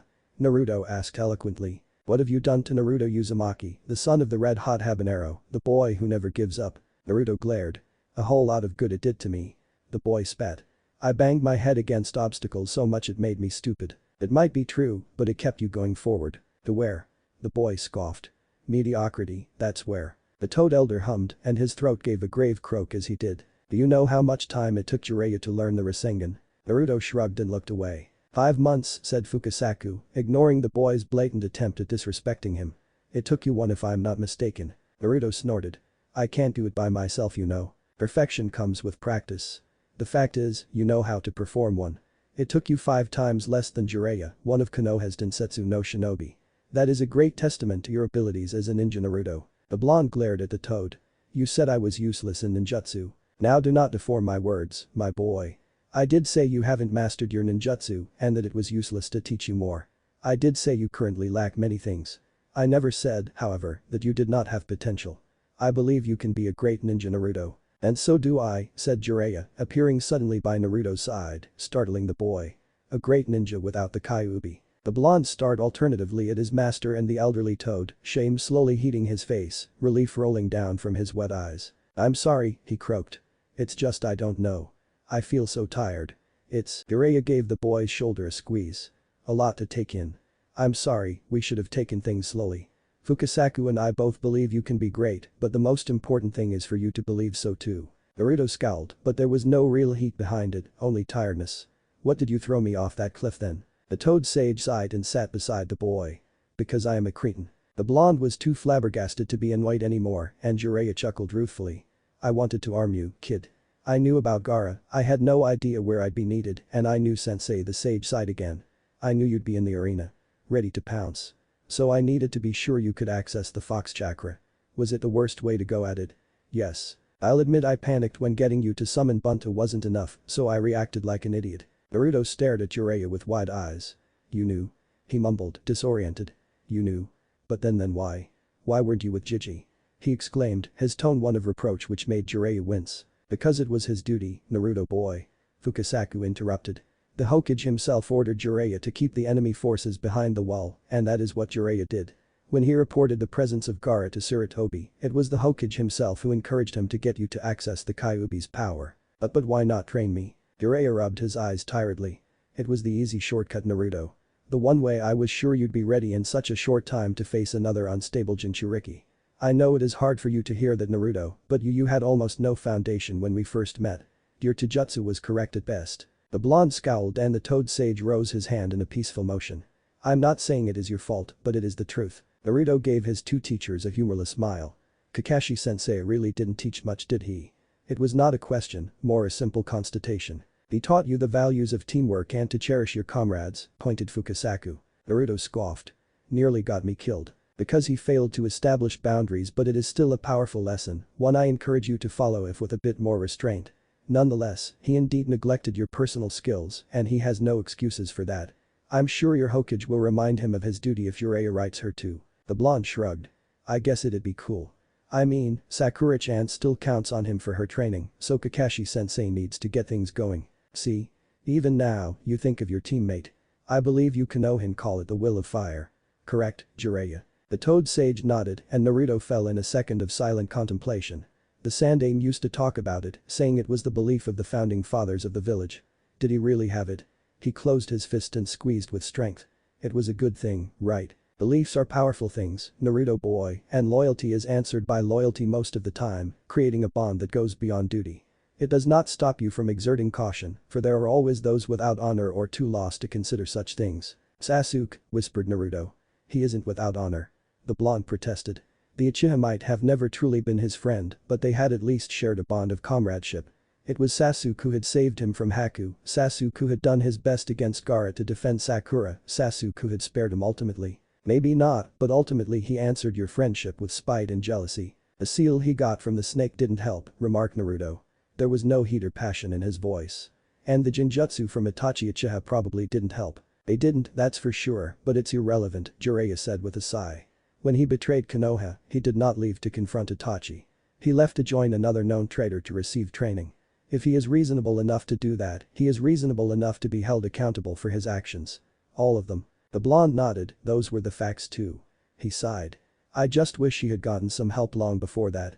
It could have gone differently. I suppose, answered Fukasaku, but it is of little use to dwell on what could have been. Naruto nodded again, resolutely this time. I can only keep going forward, eh? He said with an amused snort toward the elderly toad who smiled. Precisely. Now, Naruto boy, what do you want to do today? The blonde teenager took a deep breath and tightened his fists. When he looked at his teachers, his eyes were unsure yet they held a flame that had not been there in the past few days. I don't know where to begin, said Naruto truthfully, looking at his now relaxed hands before glancing up at the two sages. Can you help me? Jiraiya chuckled. Good answer. Naruto beamed with one of his true smiles, and it looked like he was alive again for the first time in a few days. The next day, the boy was pushed through a ringer of physical exercises that left him panting. He paled when he was told this would become his routine every other day, but when Jiraiya punched a hole in a tree through sheer brute strength and promised him the same, Naruto swallowed his protests and steeled his resolve. He would do his damned best to become strong. He was Naruto Uzumaki, the boy who never gave up. After he took a bath, the boy was told to work on his Rasengan, as the Toad Sage revealed it was an excellent chakra control exercise, while they were on the road. When he asked Jiraiya for their destination, the sage answered with a smile. It's a secret. You're free to ask me anything but this for now. And so Naruto asked both of his teachers everything that passed through his mind, from chakra theory to hunting to the reason the sky was blue, a question that was actually answered by Fukasaku, whose response left Naruto with more questions than he thought possible. The boy asked relentlessly, exploring the vast wealth of experience and knowledge the two sages possessed. The days passed as the group trailed through the forest, Fukasaku going at his own convenience and frequently called back by Jiraiya. A routine settled for the boy. Every other day, he would push his body to its limit by going through a regimen devised by Jiraiya himself before sparring with a bunch of the Toad Sage, with the objective to dispel it. Naruto had only gotten himself trashed for now, but he could tell he was learning, his teacher frequently halting the fight to show him tricks and techniques. The least of them were the various ways to throw an efficient punch with one's maximum body weight behind. Naruto had solid muscles already, but once Jiraiya explained to the boy the concept of momentum in a way the blonde could understand, it had been like enlightenment. The blonde's brand of taijutsu was chaotic and already full of motions. The goal was now to make each movement as useful and hurtful as possible. Fukasaku was insistent for Naruto to practice his katas.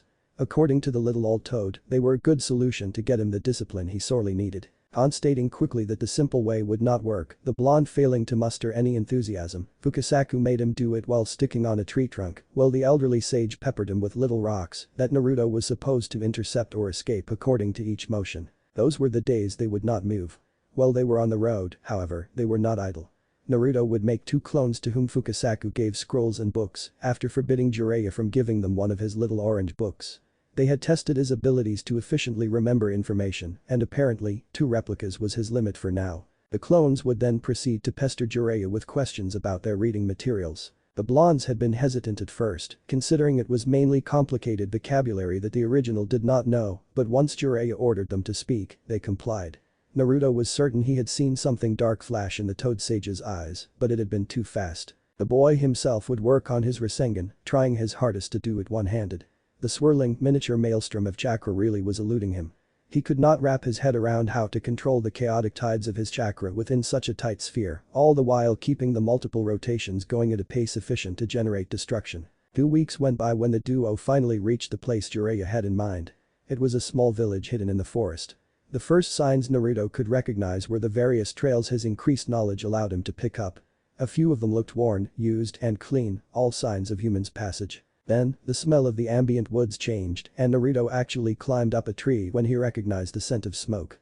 From his position, he saw 2 tall chimneys puffing cloud of gray smoke. Eventually, they reached the first houses and the boy realized the village was barely bigger than the Hyuga compound in Konoha. It was in a clearing of a sort, surrounded by walls of wooden spikes more to keep prowlers outside than a real defensive measure. There were still a few tall trees within the walls, 5 very imposing iron oaks, and Naruto could see there was some sort of house-like structures high up in the branches. The cry of a migrating hawk was heard and Naruto's eyes caught the forms of guards roosted in the trees. They had been spotted. "Welcome to the halls of the Fuma clan, Naruto," said Jiraiya with a smile. Fuma clan? One of the very few shinobi clans not part of any shinobi village, thought they swore loyalty to Fire Country and they have a treaty with Konoha. Really? How does that work? The blonde's questioning was stopped when 2 men approached them. They were both tall and their sleeveless attire revealed strong arms marred with scars. Their eyes were the color of hazelnut and their hair was dark. "Lord Jiraiya." One of the guards greeted. "Welcome to Mori no Goten." The Toad Sage returned the greeting with a nod. "Good day to you, Fuma-san. May I announce you to Lord Fuma?" "Yes. Tell him I'm here for Konoha usual business as well as a favor." "It shall be done." Naruto and his teacher were then escorted to the largest house in the middle of the village, next to which the 2 chimneys the blonde had spotted earlier were standing. Long before they neared the longhouse, a rumor buzzed in the boy's ears. A heavy, metallic sound and a hum that resonated within his chest. When they finally approached, he understood better. A dozen of smiths were gathered at around the 2 chimneys, busying themselves with red, scalding hot ingots of steel which they were molding with great strength and precision into weapons. "As the Fuma shuriken comes from them, sensei." Jiraiya nodded. "Good deduction, Naruto." "Yes, they invented it. The Fuma are excellent metal workers." Naruto smiled excitedly. He had never been allowed to visit any of the forges in Konoha. He knew they were all gathered along the Naka River to stave off arson risk. "I've never been near a smithy. The ones in Konoha are closed off to the public. We can't allow possible enemies to sabotage them, they are a vital part of our business you know. That's also why the Hokage Tower owns them." Naruto glanced at his teacher uncomprehendingly. "Really? Why?" "Well, without a steady stream of good weapons, we couldn't properly fight, right? And if the forges were owned by a private party, they could decide to just leave at any time, and we can't have that. That's why Konoha owns them." The boy's mouth formed an O of comprehension. "I get it," he said, nodding happily. "It makes sense. Can you guess what else is under the village control in Konoha?" It took a minute for the boy to rack his brain for an answer. "The hospital, I guess. I'd also say all electricity production maybe." "Why?" "Well, the hospital cause us ninjas need to be healed for not too much money and we also need some supplies like chakra and blood pills, right?" The blonde answered, throwing an uncertain yet hopeful glance at his teacher. Jiraiya only motioned for Naruto to continue. "As for the electricity, well, the hospital needs to work properly so we can't be short. Also, I think the tower uses a lot of it," explained the boy hesitantly. "Oh, and there are the emergency bunkers also. They need air conditioning or something." The Toad Sage nodded proudly and ruffled the boy's locks, earning him a look of mixed annoyance and satisfaction, as well as a grin. "You're completely correct. For your information, parts of the farmlands around the village are also supervised by the Akimichi clan, in the name of the Hokage, to ensure a consistent food source, and the Nara clan, ensure the wells and the Naka River aren't polluted." "Those lazy asses." Naruto exclaimed, but before his teacher could answer him, they were standing in front of 2 large doors, reinforced with iron. 2 guards pushed the heavy panels, and the 1 Fuma shinobi accompanying them stepped inside the Great Hall. Lord Jiraiya of Konoha and his escort. The Toad Sage glanced towards his student. "Hanzaki, their leader, is very insistent on etiquette, so please, let me talk and stay silent," whispered Jiraiya with his eyes bulging out of their sockets and staring intensely at the blonde boy. Beside him. Naruto swallowed and nodded frantically. "And bow." His teacher whisper shouted as his last recommendation. They entered the hall proper. It was a long rectangular room, with both sides decorated by painted panels of rice paper. They featured men and women alike fighting, forging, and building the very house they were in right now. The one common element to all the paintings was the easily recognizable sword held each time by a different person. The same sword that now stood sheathed next to a throne, upon which a tall, intimidating dark-haired man was seated. Behind him was one last painting. A man with hair the color of fire was tearing from the maws of a dragon, a single sharp tooth. Naruto glanced from the painting above the Fuma leader to the sword next to him, back to the panel and back to the sword. The blonde boy paled before his eyes widened in excitement. Was the sword really what he thought it was? How absolutely awesome was that? Good day to you, Fuma Dono. May you live long and be prosperous. Jiraiya greeted with a nod, elbowing Naruto for the boy to bow. Good day to you, Sanin no Jiraiya. What brings you here today? I'm here to conclude business with the esteemed Fuma clan, both in the name of my village Konoha and in mine. Hanzaki nodded. Very well, you shall state your demand soon. But first, who is this companion of yours? He is Naruto Uzumaki and he is my apprentice, as well as the reason I ask you to return the favor you owe me, Fuma Dono. Sakura Haruno, the one genin of Team 7 left in Konoha, stared at the sky as she leaned against one of the training posts in exercise ground number 3. Both her teammates had left, one on a training trip with one of the Densetsu no Sannin, and the other she did not want to think about too much. Yet her train of thoughts did not leave her with much of a choice. It hurt, her chest felt torn, ripped apart, clawed open, but she could not do anything about it. She had offered her love to the Uchiha and she had been refused. She had offered him her loyalty and she had been rebuked. She had then made Naruto promise to bring him back and she had been disappointed. In the wake of the failed retrieval mission, she was left with the pieces of her heart to gather and too many questions. Why had Sasuke thanked her? Why had he refused she follow him? Why couldn't she have found the courage to pursue? Did she think so little of her blonde teammate? She wanted to think that the Uchiha had acknowledged her feelings, that he had been afraid for her, and that maybe it meant one day he could love her in return, once all this bloody affair was said and done. As for why she had not pursued, she had simply trusted Naruto to succeed with his mission, to achieve the impossible like the boy had a knack for doing. One part of her brain, however, kept whispering that he was a traitor, that he had joined Orochimaru of all people, Konoha's foremost missing nin. This corner of her mind would murmur day and night that Sasuke had simply told her there was no place for anything but revenge in his heart, that she could not follow because she was weak, and the fact she had not been part of the retrieval mission was ample proof of that. The worst was probably how she had considered Naruto, or rather, how she had not considered him at all. Those who break the rules were trash, and those who abandon their teammates were worse than trash. Sasuke and she had betrayed the one thing their sensei had taught them, only Naruto upholding the man's teaching. Her duty as a ninja, her allegiance to Konoha, but most importantly her loyalty to her teammate, had seemed so insignificant during those few seconds when love had won over reason. Yet she loved Sasuke, she loved him so much. She needed to love him, needed to believe it was real and inexhaustible like the love of fairy tales, because this love was everything she had, everything she was. Sakura had built so much of herself around it that it terrified her that some part of her thought as she did. After all, who would Sakura Haruno be if she stopped loving Sasuke Uchiha? No one, that was what. However, she was not sure she liked the cowardly, useless, and traitorous Sakura Haruno, who was so madly in love with the Uchiha heir. The sight of Neji, Choji, Kiba carried bleeding and listless through the village's gates still gave her nightmares. The thought she had been ready to betray made her shudder. The broken smile of Naruto as he promised her to bring their teammate back, Naruto who loved them both Sasuke like a brother, but her so much more than a sister was haunting her. Sakura felt a sob escape her and cried in the palm of her hands as she searched for, and could not find, neither who she was nor who she wanted to be. Naruto stood alone outside of the house the Fuma clan had allocated to Jiraiya and him. The Toad Sage was discussing with the village leader important stuff concerning Konoha and whatever treaty there was between the clan and the village. The boy did not begrudge the man the time away from him. It was important Konoha business, after all, something about shipments of refined iron ore to alimент the village's forges. It was a breath of fresh air for Naruto too. He had worked hard for the past week but kept failing, and while Jiraiya had never mocked him and had always a sympathetic smile for him, his gaze did feel judgmental at times. This was the reason why the blonde was once again trying his damnedest to produce a Rasengan with one hand only. His eyes were narrowed in focus on the mark Jiraiya had placed in the palm of his right hand. Naruto blinked to avoid a bead of sweat from falling in his eyes. Withdrawing within himself, the blonde reached for his chakra. To use the life energy coursing along a ninja's coils was an exercise impossible to describe to those who were not initiated. It required as much mental concentration as it was taxing physically. His Juji used to compare it to calligraphy, each stroke needing to be both powerful yet precise to form the kanji, leaving the exact amount of ink needed on the paper. Any smear, any smudge, any tremor from the hand, any inattention from the mind, and that was as much chakra wasted. Naruto did not know the first thing about calligraphy. For him, molding chakra felt like a battle. An uphill crusade he was fighting against himself. The boy followed the technique taught in the academy to gather chakra. He first focused on a mental point between his eyes and inhaled deeply.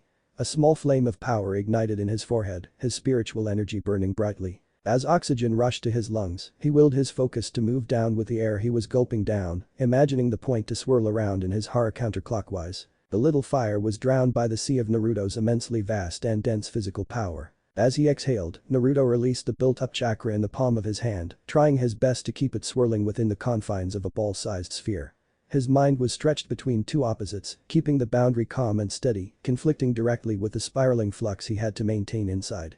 Sweat dampened his brow, and his hand shook under the pressure. His back was tense, and perspiration was rolling in between his shoulder blades.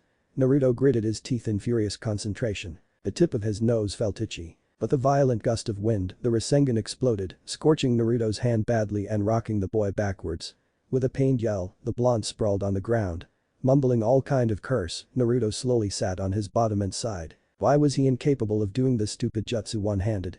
Why did he feel like fighting a war against himself each time he was molding chakra? With a cry of frustration, the boy lay back down and allowed his breathing to calm down. His hand was hurting like it had been squashed under a rock and grilled over a fire and bleeding. He did not feel like trying again anyway. He was sore, exhausted, and mad. This jutsu was stupid, his chakra was stupid, and he was stupid.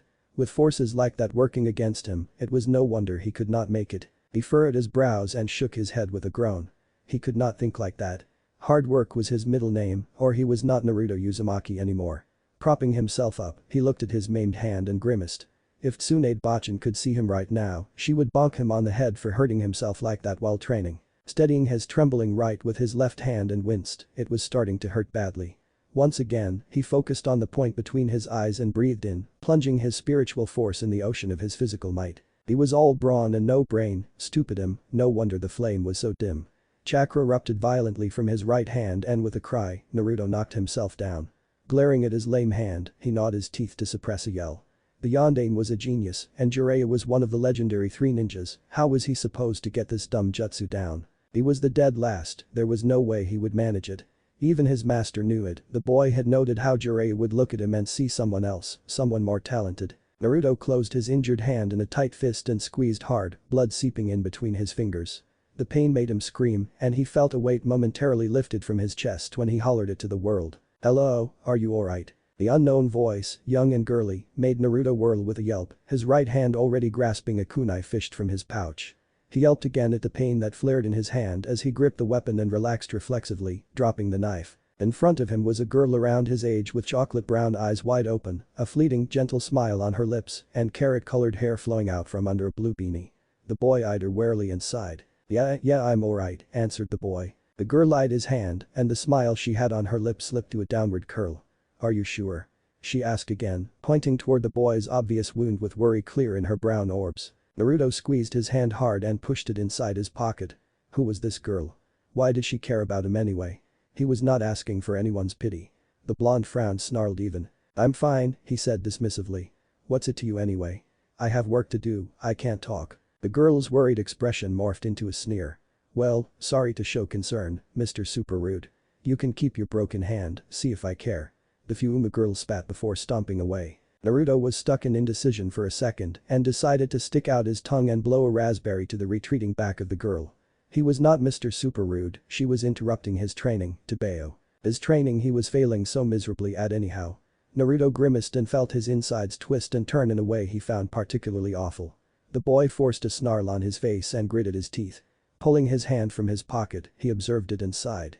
It was looking more like hacked meat from the market than like a properly functioning hand. Dragging his feet inside the house, he took the first aid kit Jiraiya had insisted he pack before leaving Konoha. With a groan, he quickly realized he had no idea what to use or even do.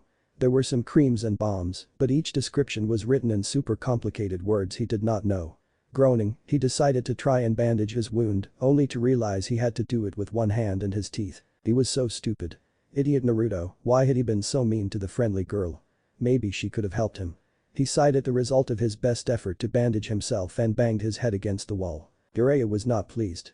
No, maybe he actually was. Okay, Jiraiya truthfully was not sure. The Fuma clan leader had accepted the renewal of the long-standing contract they had with Konoha.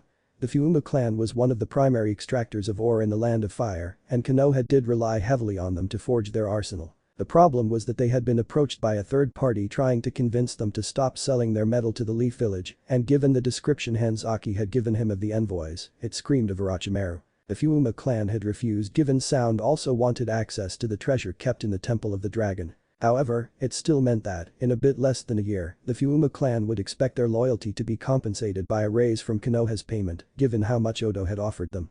It was annoying, as it would make a dent in the village's treasury that the village simply had to pay. Outsourcing ore production to a company outside of Fire Country was not reasonable, as it could be easily sabotaged by another foreign power. Every major ninja village knew the danger of being short on steel to forge. However, it was also an opportunity to trace Orochimaru's network and destroy some of the traitorous man's operation, maybe even locate the base where he was keeping his last prize. Kami knew his old teammate was an evasive man, and any hint on his activities was good to take, even if they often led to abandoned hideouts. Jiraiya was musing about all that when he entered the home the Fuuma had given them, only to see Naruto glaring at his right hand like it was some kind of untamed animal. The Toad Sage immediately noticed it was badly bandaged and bleeding through the gaze. "What did you do to yourself, Naruto?" the man questioned. The blonde looked at him with eyes that held of so many emotions, Jiraiya was not sure he could decipher them all. In fewer words, the boy felt like shit. The large white-haired man chuckled. "Let me see that," said Jiraiya with a patient tone. Wordlessly but with a grimace affixed to his face, Naruto presented his hand to his teacher. The Toad Sage removed the useless bandage and sighed. "You're going too hard, Naruto," remarked the man. "You won't get the Rasengan tomorrow, especially if you reduced yourself to minced meat while trying." The blonde grumbled something about the overall stupidity of things and pouted. Jiraiya smiled lightly. "Ah, adolescence, what a magnificent stage of life it was. Look," he said to the mute boy, "why don't you try to work on your other jutsus? Any good ninja can do a kawarimi without hand sign, same for the henge." Naruto looked up. "Without hand sign?" he asked skeptically. Jiraiya nodded sagely. Yup. It requires good chakra control to reduce the hand signs necessary for a jutsu. If you are good enough, you can remove them entirely. "So, why don't you try your hand?" the man chuckled. At that, the blonde deadpanned. Oh. I'm so amused." Jiraiya cocked one of his brows and pressed firmly on the boy's wounded hand that he was rubbing with a balm. Ow, you're hilarious, sensei." "Hilarious?" Naruto squirmed. The Toad Sage relaxed the pressure and massaged the harmed flesh delicately. "I'm serious, Naruto. Rasengan is a very difficult jutsu. It is the peak of shape manipulation. Once you can do it, everything else becomes easier, so don't expect to master it right now. You have 2.5 years with me, boy." Naruto looked at his sensei intently for a second before he averted his gaze and sighed. Mumbling something in his breath again, the boy scratched his head. "I'm sorry, what?" Jiraiya asked, genuinely having not heard what the boy had whispered. Naruto heated up and his face took a crimson hue, but he breathed in deeply and armed himself with as much courage as he could as he repeated it louder. I just wanted to make you proud," he stuttered. "You look at me like you expect better, and the boy's voice died before he could say everything. Jiraiya sighed and circled an arm around the boy's shoulders. Naruto acted tough, spoke loudly, and grinned a lot, but he was nothing but goo on the inside. Emotionally starved, fragile, and gooey. The man smiled sadly to himself at the image, the guilt weighing on him like a hammer. The white-haired sage took a deep breath. "I do expect things from you, Naruto." The boy seemed to wilt in his embrace like a flower dying and fast forward. "I expect them because I believe because I know you will do them. I expect you to master the Rasengan because I'm certain you can do it," continued the man, and he immediately felt Naruto perking up from under his one-armed hug. It's true that Jiraiya stopped and sighed, apparently hesitating. "What is it, sensei? I told you I trained the Yondaime, right?" The boy nodded and lowered his gaze. He was right after all, Jiraiya did compare with someone infinitely more talented than he was. Minato had very good chakra control and a few advantages in the knowledge department, began Jiraiya. When he heard the heart-wrenching sigh Naruto let out, the sage shook the boy slightly. However, he was totally girly. He exclaimed suddenly with a laugh. "You're way ahead when it comes to physical strength." Apparently, it was not the thing to say, as Naruto hung his head low, a black cloud raining over it as he muttered something about old brawn and no brain. "Don't beat yourself up, Naruto. Everyone has their strengths and weaknesses. You'll be a better Taijutsu user than the Yondaime ever was, and you got a working Rasengan in a month, boy. You'll get it down, I know you will." "Know what? I know you'll make it better." "You sure?" Naruto asked in a small voice where hope pierced nonetheless. "Absolutely, positively, completely, entirely." Okay, I get it." Naruto interrupted with a huff, but he was smiling broadly and chuckling. Jiraiya smiled back. "Thanks, sensei," said the boy. "Chakra control is hard," he added thoughtfully. The sage nodded. "That it is. There is a reason Tsunade is famous for having perfect dominion over her chakra. However, I can let you in on a little secret." Naruto perked up. "Really? What is it?" Even for her, it was atrociously difficult. Tsunade is 3/4 Senju and a quarter Uzumaki. Even young, she had lots of chakra. It was only because she dreamed of becoming a medic that she got it perfectly leashed. The blonde nodded before he frowned. Why did she want to become a healer? Jiraiya's face darkened for a second, but Naruto missed that. The white-haired man shook his head. That's a story for her to tell. I don't know the specifics. Oh, okay. Silence settled around them, and Naruto leaned into the hug for a minute before he disentangled himself from the sage's embrace and scratched the back of his head. Say, sensei. Yeah? How do I apologize to a girl I've been rude to? Jiraiya's eyebrow shot up in his hairline before it came down and wiggled a little dance. Oh, little Naruto found a girl. The blonde flushed red and flailed around for a second before he got up and screamed. It's not like that pervy sage. Be serious, please. The man rose his hands in surrender. Okay, what is it? Naruto breathed in and out to calm himself and remove the blush from his face. Well, I was practicing and I hurt myself, and there was this girl who was nice, but because I was frustrated I behaved like an ass, guessed Jiraiya. Naruto nodded. Well, allow Jiraiya-sama, the gentleman hermit, to help you solve your problems with the fairer sex, young disciple. The man said as he took his chin in his right hand and struck an exaggerated thoughtful pose. Naruto rolled his eyes at the antics of the gallant Jiraiya, but waited. If you want to do it real classy, you can gift her something. The boy hummed. That made sense, but then what? He would have said ramen first, but something was telling it was not such a good choice. Although, maybe the girl liked it, perchance. Maybe she liked eating, so he could offer to pay for lunch. Yes, he could pay for some ramen. Ramen. Boy, Naruto, focus will you? The boy startled. Sorry pervy sage, what did you say? I asked what she looked like. Naruto shrugged. Honestly, if it was not Sakura-chan, he did not really pay attention to girls. She had orange hair. And brown eyes. Orange hair. Yeah, kinda like carrot, you see. Jiraiya smiled. There were not many people with orange hair in the Fuma clan. In fact, at all time, there were only 2 at most. Suddenly, the blonde's eyes widened and his right fist impacted his left palm. Naruto grimaced but grinned excitedly anyway. I know, he said, fishing for the pendant Tsunade had given him. I can give her that. Girls like this kind of thing, right? Jiraiya frowned and slowly shook his head. I'm not sure it's a good idea, Naruto. The boy deflated like a pierced balloon. Why? The toad sage anchored his eyes to Naruto's, his dark orbs peering into blue ones. Well, this pendant represents your promise to Tsunade, right? It's the sign you'll become Hokage someday. Jiraiya silently swore when Naruto wilted and sat back down, a defeated look on his face. The boy was eyeing the pendant in his head, his eyes heavy with nostalgia, almost longing, but for what, the sage could not guess. It's been a while, I haven't thought about it, whispered the boy gently, feeling the strangely warm sensation of the little green gemstone under his fingers. The toad sage chose to say nothing, waiting on his student to elaborate if he wanted. A minute stretched into 2 before the blonde slightly shook his head. His gaze was lost in the shimmers of the stone, but his eyes were not seeing them. I'm not sure, whispered the blonde eventually. Jiraiya waited, but it became clear soon that the boy would not say more.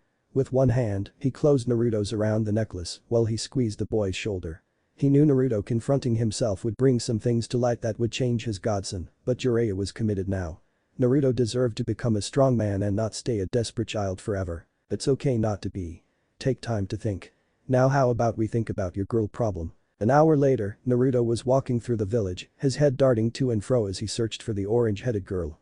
Jiraiya had been no help whatsoever in finding a present to properly apologize to the girl, but at least, his ridiculous and over-the-top propositions had brought back a smile on Naruto's face. Pervy sage, truly it was a title fit for the older man. The blonde explored the little village, curiosity guiding his step as much as purpose. The place was totally different than Konoha. Firstly, his hometown was many times larger. To this day, Naruto was not sure why exactly everyone insisted Konoha was a village. Secondly, the Fuma lived with the forest, not simply in it. There were traces of such a lifestyle in Konoha still, but they were all drowned in the modernity of newer buildings. The Nara clan, for example, lived deep in a wooden portion of Konoha in a manner that was reminiscent of the Fuma way. Thirdly, people of the Fuma clan looked much more serious than anyone in Konoha. They all wore shades of green and brown, nowhere could the bright colors the Konohan affection be seen. Not to say that they were unfriendly. They would nod at Naruto for a terse greeting and go do their business. The boy was not offended, he understood those were their customs. If he had to be honest, it felt pretty nice. Nicer than Konoha to say the least, where people would go out of their way to avoid him and refuse to look at him. Naruto shook his head. He did not want to dwell on that for now, he had someone to apologize to. It took Naruto another 20 minutes before he finally found the person he was looking for. He was ready to call after her, but stopped when he saw what she was doing. The carrot-haired girl held a Yumi bow and had an arrow at the ready, a look of complete focus on her face.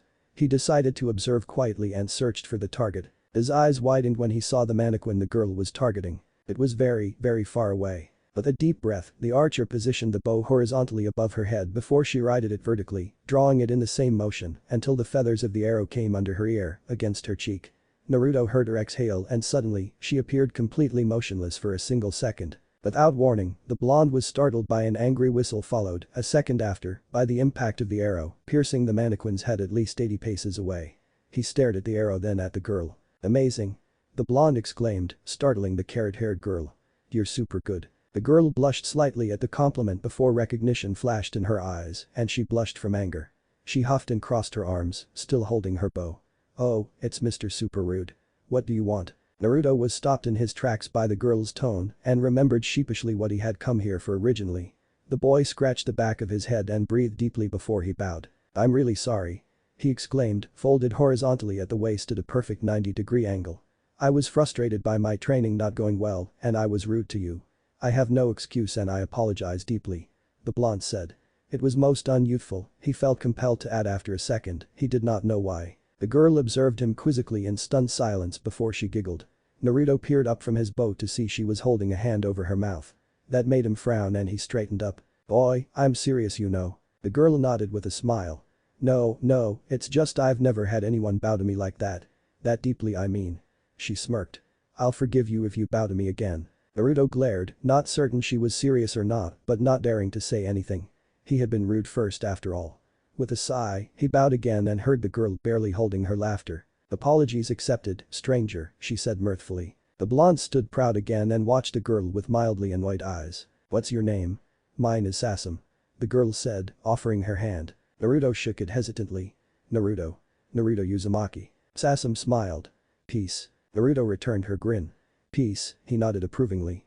So you're training with a bow? Yup. Is it hard? The boy questioned, genuinely curious about the practice as it was not something seen in Konoha. Sasam nodded proudly. It's a lot of hard work to get everything right.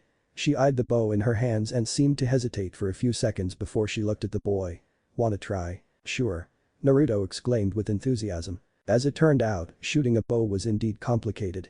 It required a certain kind of leash strength yet a relaxed grip, a precise motion before perfect stillness, an acute eye and good balance as well as patience. Naruto's injured hand, albeit already getting better, did not help the boy achieving any feat of archery. An hour later, the boy was sweaty and his left eye was twitching from being closed too long to aim. His arms were hurting, the motions necessary to draw a bow not what he was accustomed to. That's hard, commented the boy as he and Sasam were walking toward the mannequin to retrieve the arrows. You're really strong, he added with warmth and admiration. The carrot-haired girl blushed. Well, you didn't do too badly considering it was your first time. Naruto watched her excitedly. Really? You think so? Sasam nodded. Yes. The blonde beamed at her in thanks. Thanks, Sasam-chan. He did not notice the girl choking on her saliva as he skipped ahead of her and began pulling the arrows off the target. The two teens practiced for another half an hour, Naruto making absolutely no progress in his endeavor and ultimately choosing to observe the girl he was with. Sasam's form progressively got worse and worse under the attentive blue eyes that were anchored to her, despite the enthusiastic exclamations of the boy. The girl was flushing red when she decided she had enough. Barely able to look at Naruto straight, she gathered her arrow and removed the string from her bow. I'm done for today. She announced. I'll go bath. Say, Sasam-chan, how about we get something to eat? You choose, my treat. The girl once again nearly choked and milled around for a second. How are you sure? Naruto nodded with a broad smile. You didn't have to teach me how to use the boy, I want to thank you. Sasam, for a second, had the distinct impression someone was trying to cook an egg on her face. She inhaled deeply and nodded. Sure, Naruto. Meet me here in half an hour. Sure. See you later Sasam-chan. 35 minutes later exactly, a freshly showered Naruto even he knew when he smelled bad, was waiting for the girl grumbling things about perverted teachers. He had been allowed to go only after being relentlessly teased by his master, to whom he had had to explain where and how exactly he was intending to spend his evening. The blonde boy had protested vigorously that it was definitely not like that, to which the toad sage had chuckled with a knowing look on his face and had insisted Naruto wear something else than his orange ensemble. When Naruto had told him he did not have anything else, the Toad Sage had smiled broadly and then proceeded to wrestle the boy inside a dark blue kimono with an orange spiral in the back and closed by an orange obi. The boy shuffled from feet to feet inside the unfamiliar attire. He was quite uncomfortable, the sleeves were too long and it felt so girly and it was bullshit because it was probably the most comfortable thing he had ever worn in his life. He was not going to admit to that to his teacher anytime soon though. And it still felt girly. He was musing about all that with a frown on his face when the rustle of clothes came to his ears. He turned with a smile and a greeting that got stuck in his throat. Sasam had her hair tied in a simple bun kept in place by an expensive-looking comb decorated with Nasser, two long bangs framing her face. She was dressed in a kimono, except hers was soft green with white blossoming flowers decorating the bottom and her sleeves. A black obi held the robe closed. Naruto swallowed hard. He was not sure why, though. "Hey, Sasam-chan," he exclaimed with an uncomfortably dry mouth. "Hey, Naruto-san," answered the girl in a more subdued tone. The boy could not keep his eyes from roaming over the girl's form and Sasam flushed. She coughed lightly and Naruto's face heated up. Damn it, his super pervert of a teacher had to make everything so awkward, calling it a romantic evening and forcing Naruto into a fancy kimono. He liked Sakura-chan anyways. Sasam-chan did look cute though, and she had those pretty orange hair and those shining brown eyes. The boy mentally screamed and shook his head, intent on taking back control over the situation. "Let's go, Sasam-chan, you choose," he said with a shaky grin. The girl smiled, it was a discreet upturning of her lips and nodded firmly before walking ahead. Naruto simply followed suit. As she led them to a simple-looking restaurant, the two walked in silence, the boy racking his brain to find a subject they could discuss. Eventually, he decided to ask her a bit more about her archery skills. Sasam was eager to answer any questions he had. They promptly arrived and got seated without questions. Naruto noticed that Sasam seemed to get a lot of respect, the hosts bowing deeper to her than to him. When they got the menu, the boy was silently happy to see he had largely enough in his trusty wallet, Gama-chan, to afford anything here. One order later and the two resumed their discussion, the subject slowly shifting from archery to a whole lot of different topics. Sasam had ninja training, but she had a special role in the Fuma clan. People born with orange hair were born once in a generation in the village and they were marked with special chakra. As such, they were trained in the clan's secret ways. The girl apologized but refused to say more, which Naruto understood, and were tasked with serving the temple of the dragon within the Fuma territory. "You really have a dragon?" Naruto exclaimed excitedly, remembering the impressive paintings inside the Great Hall. Sasam giggled. "I don't know actually, I'm still a trainee, I've never been inside the temple proper." Their food arrived, momentarily interrupting the girl. After a short itadakimasu, the boy decided to plunge literally in his dish and inhale as much food as he could at once. It was really good food. Sasam frowned ever so slightly but resumed her tale. "According to our legends, the first of our clan tore the tooth of Kitatsu-sama out of his mouth to forge the great cleaver following his instruction, and since then, it is our tradition to forge all kind of weapons." Naruto looked ready to explode, his mouth stuffed with brown rice. "That's so cool, Tebeo," he shouted, positively vibrating. "What does that got to do with your hair though?" The girl smiled her small smile. "Well, we call it the Mark of Fire," Sasam explained proudly, apparently happy to have a virgin ear to regal with her clan stories. "Those who have it can enter the temple and serve Kitatsu-sama." Naruto was awestruck before a thought suddenly occurred to him that made him flush red to the root of his hair. He swallowed what he had in his mouth with a loud gulp. "So are you actually, like a princess?" the boy asked, suddenly self-conscious of his relatively poor table manners. Sasam lost her smile and looked down before a huge sigh escaped her lips. She stayed silent for a few seconds that seemed to stretch to infinity. "Yeah, I suppose I'm kinda," she said sadly. "Sasam-chan?" The girl looked up at the worried boy. "You're not gonna be my friend now that you know, right?" she remarked in a despondent voice. "Wha?" Naruto asked, truly not understanding the sudden mood shift. Sasam shook her head. "Everyone here, they treat me, they respect me, but they don't." The girl teared up. "The other girls my age, they don't really want to be friends with me, they say they can't, so I thought I'm your friend, Sasam-chan, believe it." Naruto exclaimed in a whisper shout that was much more shout than a whisper if the turning heads were any indications. "Really? Really, really? I won't even bow to you anymore, 'twas a one-time deal," Naruto said, nodding an arm crossed in front of him. "And I'll hang out with you for as long as I'm here. I know. You can teach me archery." The girl could only give a teary, albeit thankful, smile to the blonde boy. "I'm sorry for my table manner, though," remarked Naruto, scratching the back of his head. "They suck bad." Sasam giggled and proceeded to show the boy how to maintain etiquette in the presence of nobility. He was informed that suck was not a word to use in good company either. The rest of the evening disappeared somewhere before the two teens could realize it, and soon, Naruto was escorting Sasam home, something his pervert of a teacher had insisted he did. The boy thought it was kind of weird, given Sasam had ninja training, could probably kick ass, and they were in the middle of her village, but he was not good with all the subtleties of a date. The boy nearly choked on his saliva and flushed at the thought that it had really been like a date after Jiraiya had explained the commonly understood meaning of the word. Naruto had never known before tonight that what he called a date was not what the rest of the world called a date for the blonde, it simply meant a friendly excursion between a boy and a girl. He still felt sheepish at the fact he had not known that it was used to describe a romantic outing. No wonder Sakura-chan had kept hitting him for asking over and over if she wanted to go with him on one. He had only wanted to become friend with her during their time at the academy, he had never meant to pester her like that. Then he had made it some sort of challenge, part of his stupid rivalry with Sasuke to get her to accompany him, another part of his desperate fight for attention. It had not been genuine anymore, not entirely. He did not feel like he deserved most of her hits on the head, but considering he partly wanted to use Sakura for an ego boost, some were not entirely lost. He liked Sakura-chan but truthfully, he did not know how he liked her. Naruto-kun. The blonde startled and sheepishly scratched the back of his head. Thinking of a girl while escorting another somehow had to be bad manners. Sorry, Sasam-chan, I was kinda thinking. The girl giggled. I saw that. I was telling you we are here. Really? The boy looked around and saw they were standing in front of a large house with an imposing door. You open that alone? Sasam giggled again. No silly, I take the side entrance. So, the girl looked down. See you tomorrow? She asked hopefully as her eyes glanced up. Naruto smiled widely. Sure. I can't wait to shoot the bow again. Sasam smiled and breathed deeply before she pecked the boy on his cheek and ran away with her face as red as her hair. The blonde stood there for a full minute, stunned. Slowly, his hand rose to his cheek where Sasam had barely pressed her lips. A large, stupid, goofy grin blossomed on his face and stretched his whisker marks. Naruto got home while smiling dumbly, not even caring about Jiraiya's knowing grin and wiggling eyebrows. His teacher was a super pervert, but he was of good counsel. The blonde flopped on his bed and fell asleep with a happy sigh. The next day, the Toad Sage informed his student that they would stay in the Fuma village for a while, and that he had his benediction to hang out with whoever he wanted and encouraged the boy to learn archery. He simply warned the blonde that new skills were only good to develop if the intent was to become a master. In other words, if Naruto was only going to flirt with a girl, they might as well depart now. It was either all or nothing. The boy sputtered and protested until he was short of breath and ran away, calling his sensei a pervert and swearing he would become awesome with a bow.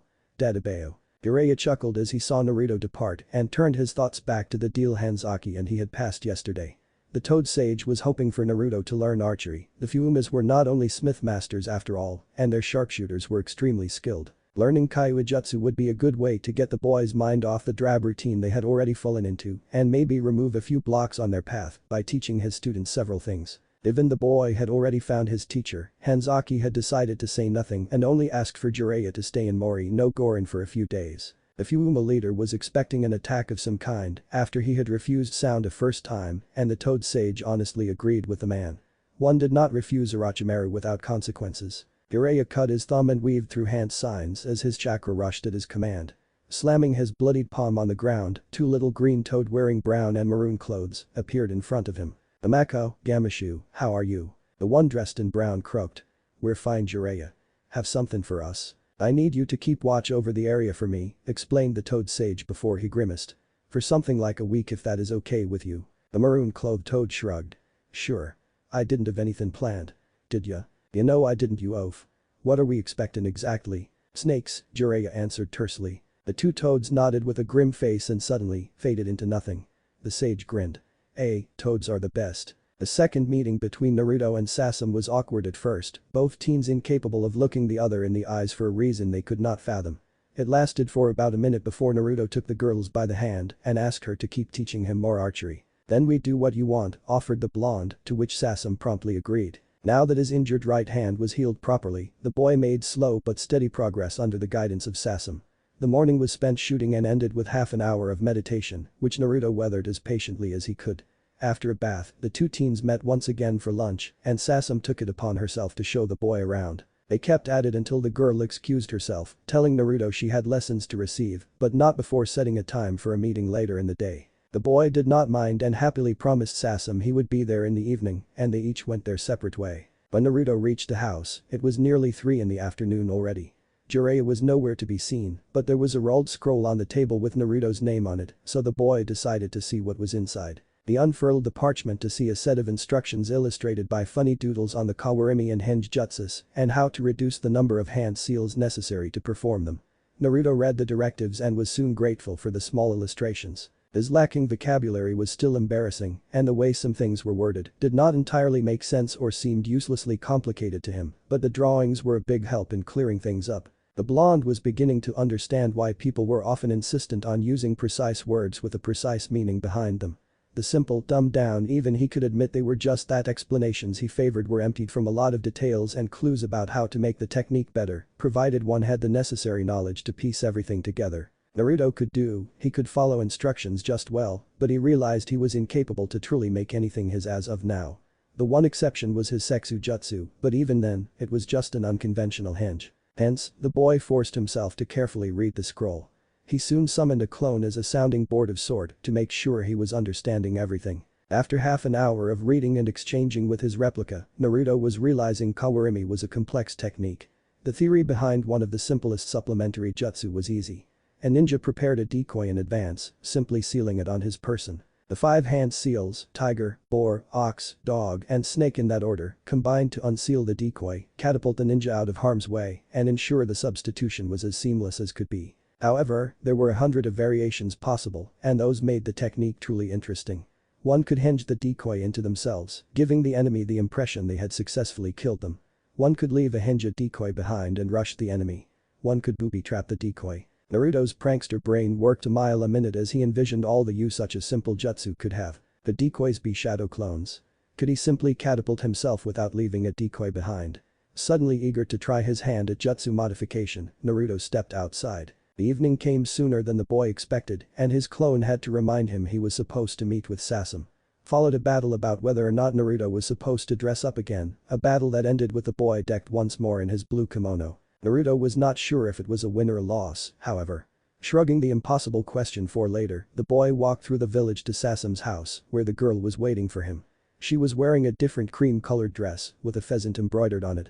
"Hi, Sasam-chan." The carrot-haired girl offered him her small smile. "Hey Naruto. Where should we go tonight?" The boy took his chin in his hand and mulled over the question. He did not know the village nearly enough to know any good place. He did know what he wanted to eat though. Scratching the back of his head, the blonde chuckled shyly. Would you mind ramen?" "Ramen? Sure, follow me, I know the place to go." "Yes. Ramen." Naruto exclaimed, eagerly walking after the girl. The restaurant was a simple stand that was reminiscent of Ichiraku's ramen in Konoha, Naruto's one and only place to hang out. It was home to the two people who had always treated the boy normally. The blonde could not avoid drawing comparisons between the steaming noodle and Ichiraku's. The stools were slightly less comfortable, the smell of the broth less appetizing, the girl behind the counter had nothing on AM, and the cook did not look remotely as trustworthy as Tucci. Naruto had no doubt those were all very objective assessments, obviously. The teen ordered quickly and discussing once more, Sasam seeking to satiate her inextinguishable curiosity towards Konoha. The girl had stars in her eyes as Naruto did his best to describe his hometown. The 2 bowls of ramen interrupted them for a second, and they dug in, the blonde taking greater care than usual to not eat disgustingly. Naruto had never inhaled ramen so slowly and so cleanly. "Do you have family, Sasam?" "I mean, I don't know, a singling?" the boy asked at one point. The girl's bright mood fell, and Naruto fidgeted in his seat for a second before he took her head into his and smiled at her. "Sorry, didn't mean." "No, it's okay. It's just," the girl took a deep breath and squashed a tear with her free hand. "It's fresh. His name was Arashi. He wasn't my brother exactly, more like a cousin, but I loved him like my older brother." Silence fell upon the 2 teens, and Naruto squeezed Sasam's hand in a way he hoped would comfort her. The boy himself, as an orphan, as someone despised by his village, had no blood relative to lose. He had found people, however, who accepted him, and the thought of them dying was terrifying. The death of the 3rd Hokage, an old man he had come to see as a grandfather of sort and dared to call Jiji, was a wound that still hurt. Naruto knew it forever would. What happened? He and his companions got ambushed.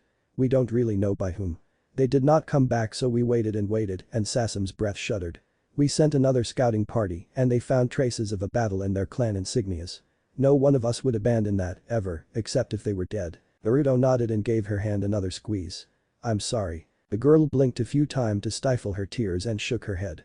"It's okay," she protested in a broken pitch, her throat tight and her voice hoarse. It's not why your fault. Oh man, Sasam-chan, don't cry please, pleaded the boy as he flailed uselessly for a few seconds, not knowing what to do before he engulfed the girl in a hug. If it worked on him, it would work on Sasam. The girl cried harder and Naruto mentally kicked himself in the butt before he hugged her tighter. Getting up from his stool, the boy decided it was better if he did the escorting earlier tonight. As gently as he knew how to be, Naruto guided Sasam back to her home. When they reached the grand house, the girl was silently sniffling in his chest, but he was relieved that she had stopped crying outright. "You're home, Sasam," said the blonde gently. The girl mumbled something and snuggled tighter against him, and he felt himself flush red as an unknown pleasant warmth spread in his body. He hugged her tighter in response. They stood like that for a minute before the girl disentangled herself. Her cheeks were blushing a nice crimson and she was looking down, unable to meet Naruto's eyes. "Thanks," she whispered. The boy chuckled and scratched the back of his head. "Haha, I did nothing but you're welcome." Silence fell once again upon the couple before Naruto broke it. "So see you tomorrow." Sasam nodded, still refusing to meet his gaze. "Why yeah." Naruto beamed. "Cool. Good night then, Sasam-chan." The girl took a deep breath and before the boy could react, she once again kissed him. On his lips this time. She fled, leaving a frozen Naruto behind. It was nice. That was all the boy could think about. He could go for seconds, actually. It might be better than ramen. Impossible. One minuscule part of his brain screamed. "Shut up, you stupid idiot." The rest retorted. Yeah, it was definitely nice, much better than ramen even. The sensation was already disappearing, leaving only an unforgettable imprint in the boy's memory. Hot yet cool, soft, and impossibly sweet. Naruto did not even know how he had reached his bed, but the fact was that he did. Not bothering to remove the kimono, he distractedly loosened the obi and plopped face first on his bed to try and hide the giant grin he was sporting. He was woken by a powerful shake and Jiraiya's voice ringing in his ears. Naruto grumbled and fought to open his eyes. He was getting better but would never be a morning person. "I need you awake, boy, quick." The toad sage an undercurrent of urgency that immediately helped Naruto start his brain. "Wha? What is it?" "Your girl is missing," explained the white-haired man. "Sasam? What happened?" "She's been abducted," Jiraiya said grimly. Naruto felt his eyes widen for a second before he narrowed them forcefully and gritted his teeth in a snarl. "What? Who?" The toad sage's glance was more meaningful than 100 words. Naruto was up and ready faster than one could say noodle, weapons at the ready as he listened to his master. His features were set in a rare mask of professionalism. Less than 10 minutes ago, a team of hostile ninjas infiltrated the village and caused chaos by detonating several explosive tags. Their goal was Sasam, but given her importance to the Fuuma clan, she is defended at all time, so everyone was alerted. Hanzaki formally requested our help to track her and the attackers. Naruto frowned. "Well, what are we waiting for then, let's go." He shouted impatiently before wheeling toward the door and lunging. The boy felt a hand grab his collar and stop him in his track. He faced his teacher, anger darkening his features, but the toad sage silenced the boy with a sharply raised hand and a hard glare. "And where would you go, huh? What direction? It's still dark outside and you're not an accomplished tracker yet. Take a breath, Naruto, and use your head. Don't just barge head on." The man admonished with a seriousness the boy had never heard from him. "I can take whatever they throw at me. What about Sasam? What if you attack them and they threaten to kill her? What are you going to do? Are you so arrogant that you believe you'll be fast enough to rescue her while going blind?" The white-haired man said harshly in a tone that suffered no contradiction and with eyes that were close to setting reality aflame. Naruto swallowed thickly and took a step back, properly cowed and gazing downward. His retort had died on his tongue and he was happy about it because it would have been a pretty stupid, arrogant, and useless retort. The boy shook his head and decided he would berate himself later for his complete lack of reflection. He was supposed to get better, damn it, not keep rushing headlong like a dumbass. Those books and scrolls about basic shinobi tactics had been clear on that. If you can afford to, think before you enter a fight. "Are you calm?" Jiraiya asked sternly. Naruto breathed in deeply and nodded. "Yes, sensei." "Good. Here is what I know. The Fuuma clan has been approached by Odo not long ago. It's possible Orochimaru is interested in whatever treasure the Fuuma's sacred temple holds." The boy inhaled sharply. "Sasam-chan told me about it. She is training to be one of the priestesses or something." Naruto made a confused face for a second. "She told me she didn't have access to the temple yet, though. So there is something we are missing. Create a shadow clone and find Hanzaki, maybe he'll give you what we need. Tell him we're already in pursuit." Naruto nodded, crossed his fingers, and in a plume of smoke, 3 replicas of the boy appeared. The original pointed at one. "Your messenger, go." He exclaimed to the clone who bolted out. "You two, you come with us, you'll spread out and we'll cover more ground." "Good thinking, boy, now let's go." The three blondes and the white-haired man sped out of the house, and the Narutos followed Jiraiya through the village. As soon as they passed the door, screams and shouts assaulted the boy's ears, and the orange glow of a terrible, raging fire made him squint. The villagers were doing her best to drown the flames, but apparently, it had been lit by some sort of specific substance that kept it burning bright and hot. "Shouldn't we help them?" Naruto cried to his teacher. "They'll get it under control. Our mission is Sasam." But Naruto. No one is hurt, but if the attackers achieve their goals, there will be. You're a ninja, the mission is what needs your focus. The boy breathed in sharply and grimaced but nodded nonetheless. He briefly looked up. The sky was barely clearing from the darkness of night to the very first glows of dawn. "You know where the temple is, sensei?" The four ninjas jumped high over the wall circling the village, the three identical boys following the older man, who nodded at the question. "I've never been allowed inside, but yes, it's been shown to me." The impromptu squad were already jumping through the trees when two small shadows fell on Jiraiya's shoulders. Naruto squinted and saw two little toads clothed in colors that actually made sense to wear in a forest if one wanted to blend in. "Amako, Gamashu, what happened?" "Sorry, Jiraiya-kun, I was exactly at the opposite of where they launched their attack," answered Gamako. Gamashu looked more sheepish. "I think one knows the Meigaku no Jutsu, Jiraiya. I thought I felt something pass me by at some point, but once I couldn't detect anything, I chalked it up to my imagination." "Sorry." The white-haired man frowned. "I told you we were expecting snakes. You're better than that, Gamashu." The toad nodded. "I apologize. I got their numbers and rough chakra signature, though." Jiraiya sighed. "Better than nothing. So what is it?" "You can expect 8 solid Chuninins, I'd say, and 1 dangerous Jonin. They're dragging someone as luggage." "Scrubs," muttered the sage. "You have a general direction." "The one you're on right now," answered the little Batrachian. "Alright, Naruto, time to show how much endurance you have," announced Jiraiya before he slowly sped up, the blondes behind him adjusting their speed as well. The four men, two-toed squad progressed at a pace that would have made a Chunin go green before Jiraiya suddenly grabbed the real Naruto by his shoulder and swerved left after ordering the two replicas to continue running. "What's happening, sensei? Why are we going this way? We'll lose them." "Pause, it's about time." "Time for W." Before Naruto could finish, an explosion rocked the forest, and the boy blinked at the memories of his clones being engulfed in a storm of fire. The blonde gulped. "They set up a trap." "Yup, and we were going straight for it. Now we're circling around, meaning we're not behind them exactly, more on a parallel route.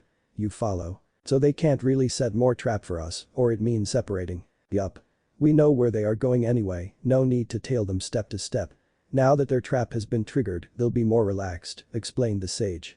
"Now run," he added before releasing his grip on Naruto's shoulder. The boy found his footing easily enough, and the master and apprentice soon were speeding again, hopping from branch to branch, high up in the dense canopy of the Fire Country forest. "They're on our right, maybe 300 paces," muttered Gamashu suddenly. "Naruto, we need to pick them off while we can fight guerrilla style in the woods," informed the sage.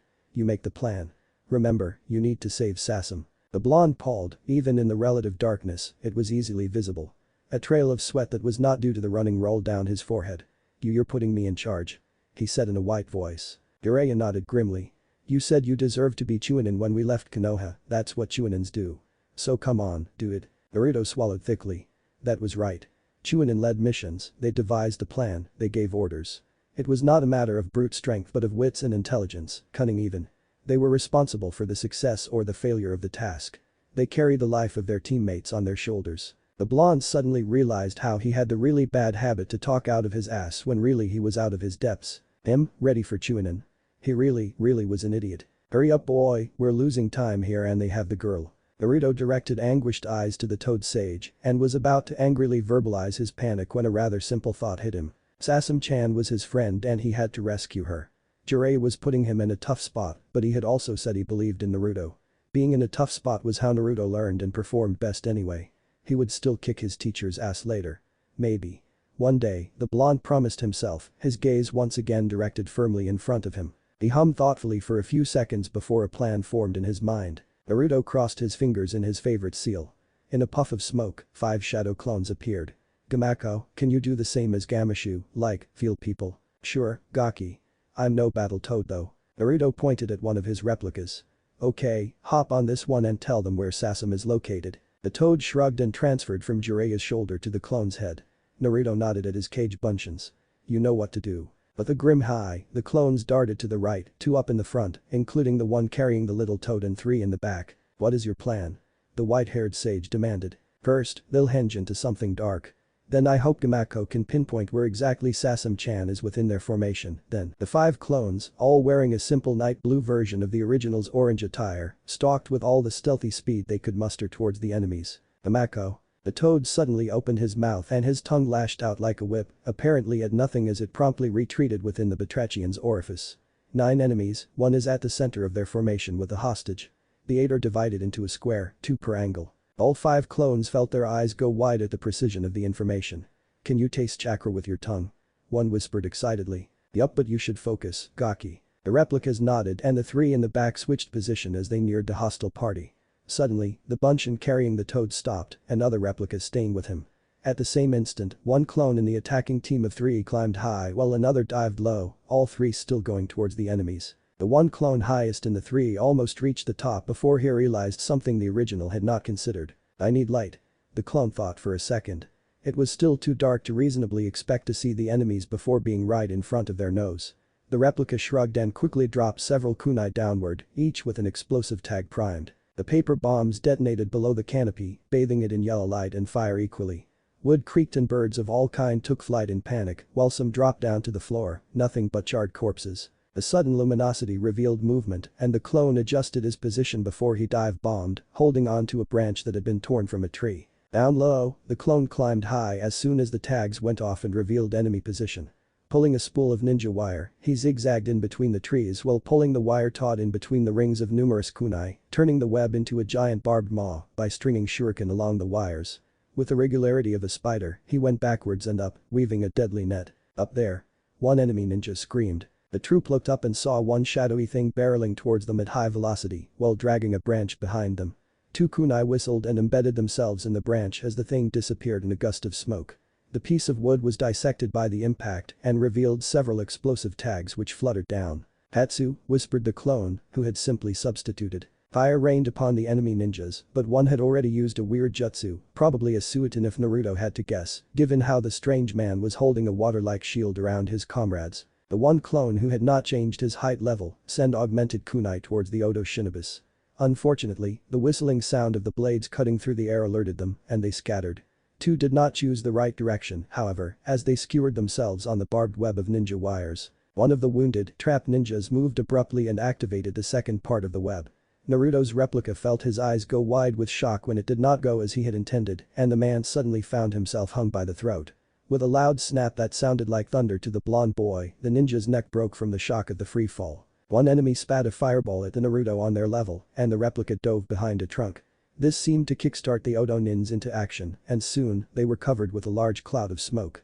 Suddenly, a hail of sharp projectiles was launched from somewhere within the enemy's cover. A rain of unexpected needles pierced the clone stalking above, who barely had time to wonder why they were gleaming pink in the flames that still leached the trees all around the site of engagement. Someone screamed authoritatively from within the smoke, and one Naruto saw 2 persons bolt out of it, one of them carrying a smaller figure. The replica made to follow but was pierced by a hail of rosy needles. The 1 replica left, the one underneath in his web, decided all bets were off since Asum was not there anymore. Refusing to ask himself too many questions, the boy launched a hail of augmented kunai. "Paper bombs," screamed a male voice as the first kunai sped past them. 6 shinobi jumped out in various directions out of the dissipating curtain of smoke. Nothing exploded and they momentarily faltered in surprise, just as a second wave of kunai sped toward them. Those exploded with fury, 2 ninjas disappearing within the fiery blossoms. 1 fell from the flames as nothing but a blackened corpse. At the same time, the first kunai that had been launched arched back down. They detonated suddenly too and shrapnel, white hot and razor sharp, rained down mercilessly on the now devastated part of the forest. A cry turned into a gurgled and another Odo-nin fell as he clasped his hand over his torn bleeding throat. A scream of terrible, frustrated anger echoed in the artificial clearing, and the last thing the third and last clone saw was pink. The memories of his shadow clones made the original Naruto shudder. They separated sensei. I think a 4th set of memories interrupted him, and the blonde swore under his breath. 5 are coming in this direction, 2 kept running toward the temple. Sensei, you're super strong, right? Jiraiya snorted. You could say that, yeah.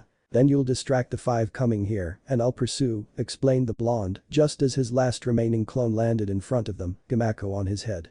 I'm borrowing Gamako, keep them from advancing and careful with the lady. But that said, both the original boy and his last replica bolted out in hot pursuit of Sasam and her captors, leaving behind a chuckling Jiraiya. Well, damn, maybe he is not that far from Chunin after all.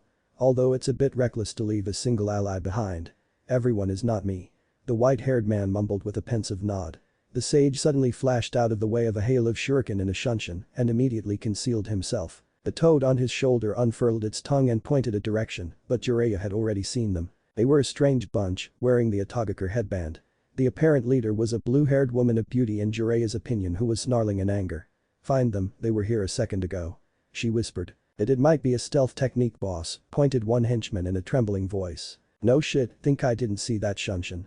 Whoever that was, he is around here. Jiraiya thought for a second. He was a very powerful warrior, but his years of experience had taught him one thing. Never underestimate your opponent. They could very well be in possession of an ace that could abruptly turn the tables and at worst, kill him. Naruto had told him to be careful of the lady, and given how focused the boy was, Jiraiya was not sure it was a peek at his pervertedness. Maybe the woman was dangerous. If she was dangerous, she was possibly in on some of Orochimaru's plans. Knowing more about the snake meant a possible dismantling of some of his operations and potential information on his past activities, some of which were especially relevant to Naruto. He focused his attention on the woman's followers. It took a few seconds but in the end, his verdict held. They were scrubs and as such, they knew nothing. Well, then, thought the sage, time to have some alone time with a pretty girl. Flashing through hand signs, Jiraiya spat a monstrous fireball. The influx of chakra dropped his concealment jutsu, but he did not mind. He created a shadow clone that appeared behind him and used a kawarimi to catapult himself down to the ground, leaving his replica in the exact position he had been assuming an instant before. The clone allowed the fire to let off and was immediately peppered with strange pink senbon. The Jiraiya sped through hand signs and wrapped himself in his own hair before launching iron-like needles out of them. Another toad sage ruthlessly sent a kunai towards the Suiton user who had shielded his comrades from the fire. The knife sailed through the air too fast and the man died, the blade embedded itself in the base of his skull. Two grunts whirled around at the side along with the lady, who sped through hand signs and launched a rosy lance made of some crystal at him. Jiraiya sidestepped the jutsu and immediately slammed it with a Rasengan. He was momentarily stunned when the shard of crystal did not show any damage, but quickly narrowed his focus back on the fight. If the woman could use her crystal to defend herself, it would prove annoying. It was a good thing he had a plan, he supposed. Yet another Jiraiya appeared and mercilessly outsped a Chunin, breaking the man in half and dropping him from the branch he had been standing from. In perfect synchronization, all Jiraiyas activated their ninpo. Harijizu.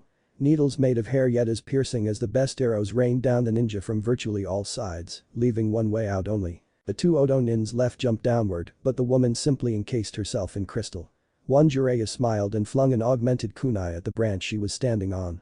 The wood exploded and the crystal armor dragged its user down. She landed in another explosion, carving the earth out from her impact with it. She was slightly dazed and did not recognize the danger quickly enough. Jiraiya was smiling at her with a satisfied grin and his hand clasped. Just in time. Jigoku no Kusari, Fuin. A ceiling array drawn on the ground revealed itself at the sage's words, and 4 pillars erupted from the earth. Chains snaked from each stake and slithered around the woman's arms, waist, and neck. The woman's eyes widened and she struggled against her binds, but each movement caused the chains to restrain her further and tighter. Jiraiya waited for the woman to struggle and scream a bit more before he revealed himself. Silence, girl. Do you know who I am? The woman's eyes widened further, in fear this time, before they hardened into pure contempt. Jiraiya, she spat. The toad sage nodded. Let's have a conversation. You'll tell me lots of things about your master, will you? The woman glared defiantly. I'll never say a word to you. Jiraiya hummed. Ah, that won't do, it might force me to do perverted things to you after all, he said in a joking tone. Do you think rape would break me? The woman snorted. I'd be a poor kunoichi if that were the case. The toad sage sighed. Torture was not a favorite pastime of his, but he had learned a lot of things over the years and done even more. The man shook his head as if he was sorry about something. You know, you've already been captured. Even if you don't speak, Orochimaru will never take you back because, in his eyes, it'll prove one thing, explained the sage before he squatted in front of the woman and inched closer and closer until his mouth was near her right ear. You were too weak, he whispered sweetly, and your master abhors weakness, doesn't he? Naruto was speeding through the trees at his full speed, Gamako on his head, regularly whipping his tongue out to confirm they were still following their target. The boy was following the advice of his master and was not actually behind the 2 ninjas, but rather, on a parallel trajectory. They have stopped, boy, informed the toad. The blonde grunted and swerved right before crossing his fingers in a single hand sign. 3 clones poofed into existence. "Say free Khan," barked the original to his replicas, who nodded and sped up ahead while Naruto slowed down to regulate his breathing. It would not do to engage anyone up close and personal if he was short on breath. The first set of memories came to him as he progressed carefully. There was a large building ahead of him, the temple he guessed. The religious edifice was basically a stocky octagon topped by a traditional roof and surrounded by 4 higher towers. The immediate area around it was basically a clearing, removing any decent opportunity to set up an ambush. There was one main entrance and a girl was posted in front of it, apparently ready to fight. In each tower was a ninja surveilling as well as they could the forest around. Naruto looked up. He had not realized it, but morning was here. He swore. He would not be able to go past the guards unnoticed. He grinned fiercely. He would fight them and get to Sasam. Except he had no clue if he could defeat all 5 sentries, and if he did not know if he would be quick enough to get to Sasam before they could do to her whatever it was they were planning to do. Adding himself, he quickly took inventory of what he had on his person. Once he was satisfied, his mind raced, replaying the visions his clone had transmitted. Another 2 sets of memories assaulted him suddenly, and the boy lost the train of his thought before he smiled mischievously. There was one massive flaw with the way the temple was defended. The towers were lower than the trees around the clearing. They were separated by a good distance of course, but distance could be covered easily. A plan hatched and Naruto methodically reviewed it. It reminded him of his best prankster days. His smile faltered a bit at the thought. The harmless pranks had turned deadly since then. Creating another group of 3 shadow clones, the original bolted upward along the trunk of the tree he was in until he reached the top, followed by 2 replicas. The one left darted toward the temple. Naruto and his 2 clones hopped from tree to tree, all hinged in a sky blue version of the boy's clothes. The sun was rising and bathing everything in warm yellow light. The cover of obscurity was definitely gone. They jumped until the border of the clearing and went prone. Naruto narrowed his eyes. The nearest tower was definitely too far away for a Kawarimi, and he did not know the Shunshin yet. His hand gripped his pool of ninja wire. It was time for a fortune zipline. The 2 clones took out their length of wire too, and one transformed into a larger, heavier 3-pronged kunai Naruto had seen once in the Hokage office when his Jiji still had the hat. Naruto caught the knife and wrapped the wires around the ring at the handle. The second then transformed into a Dai Shuriken which the original buried deep in the trunk of the tree. Finally, he took one last kunai and made all 3 wires pass through the ring before he tied the ends of the ninja wires to the Dai Shuriken. Naruto waited for another minute, a necessary time to allow his 3rd clone to kickstart the distraction, and whistled. Kunai flew at the lone girl in front of the entrance and exploded, attracting the attention of the shinobi roosted in the tower. Naruto took the transformed kunai and threw it with all his might toward the nearest tower, where the guard was momentarily distracted. The flight of the knife seemed impossibly slow to the blonde boy, and his heart was beating madly in his chest at the thought that his throw was too short or even off target. The hinged clone reached the top of the tower, on the rook right above the ninja, and turned back to his normal shape. Hurriedly, he tightened the wires around a little ornament decorating the gable, making sure they were taut. Finally, he pulled several kunai, folded explosive papers around their handles, and threw them at another tower. As the detonations rocked the temple, the clone dropped from the room to the tower itself and lost no time ramming his last knife inside the guard's skull. With a loud breath, he checked the sentry was done for and dispelled himself, giving the original the go-ahead. Naruto grimaced at the memory but pushed it far in the back of his mind and grabbed the kunai, through which all 3 cables went. The boy took a deep breath and jumped. The ride was quick, exhilarating, and terrifying. The boy sped awfully fast toward the tower and had to bite on his lips to not scream from fright. His heart stopped when one wire snapped under the stress. Naruto crashed on the tower terrace, letting go of the kunai before becoming a blood puddle against the roof. His shoulder flared in horrible pain and he stifled a shout.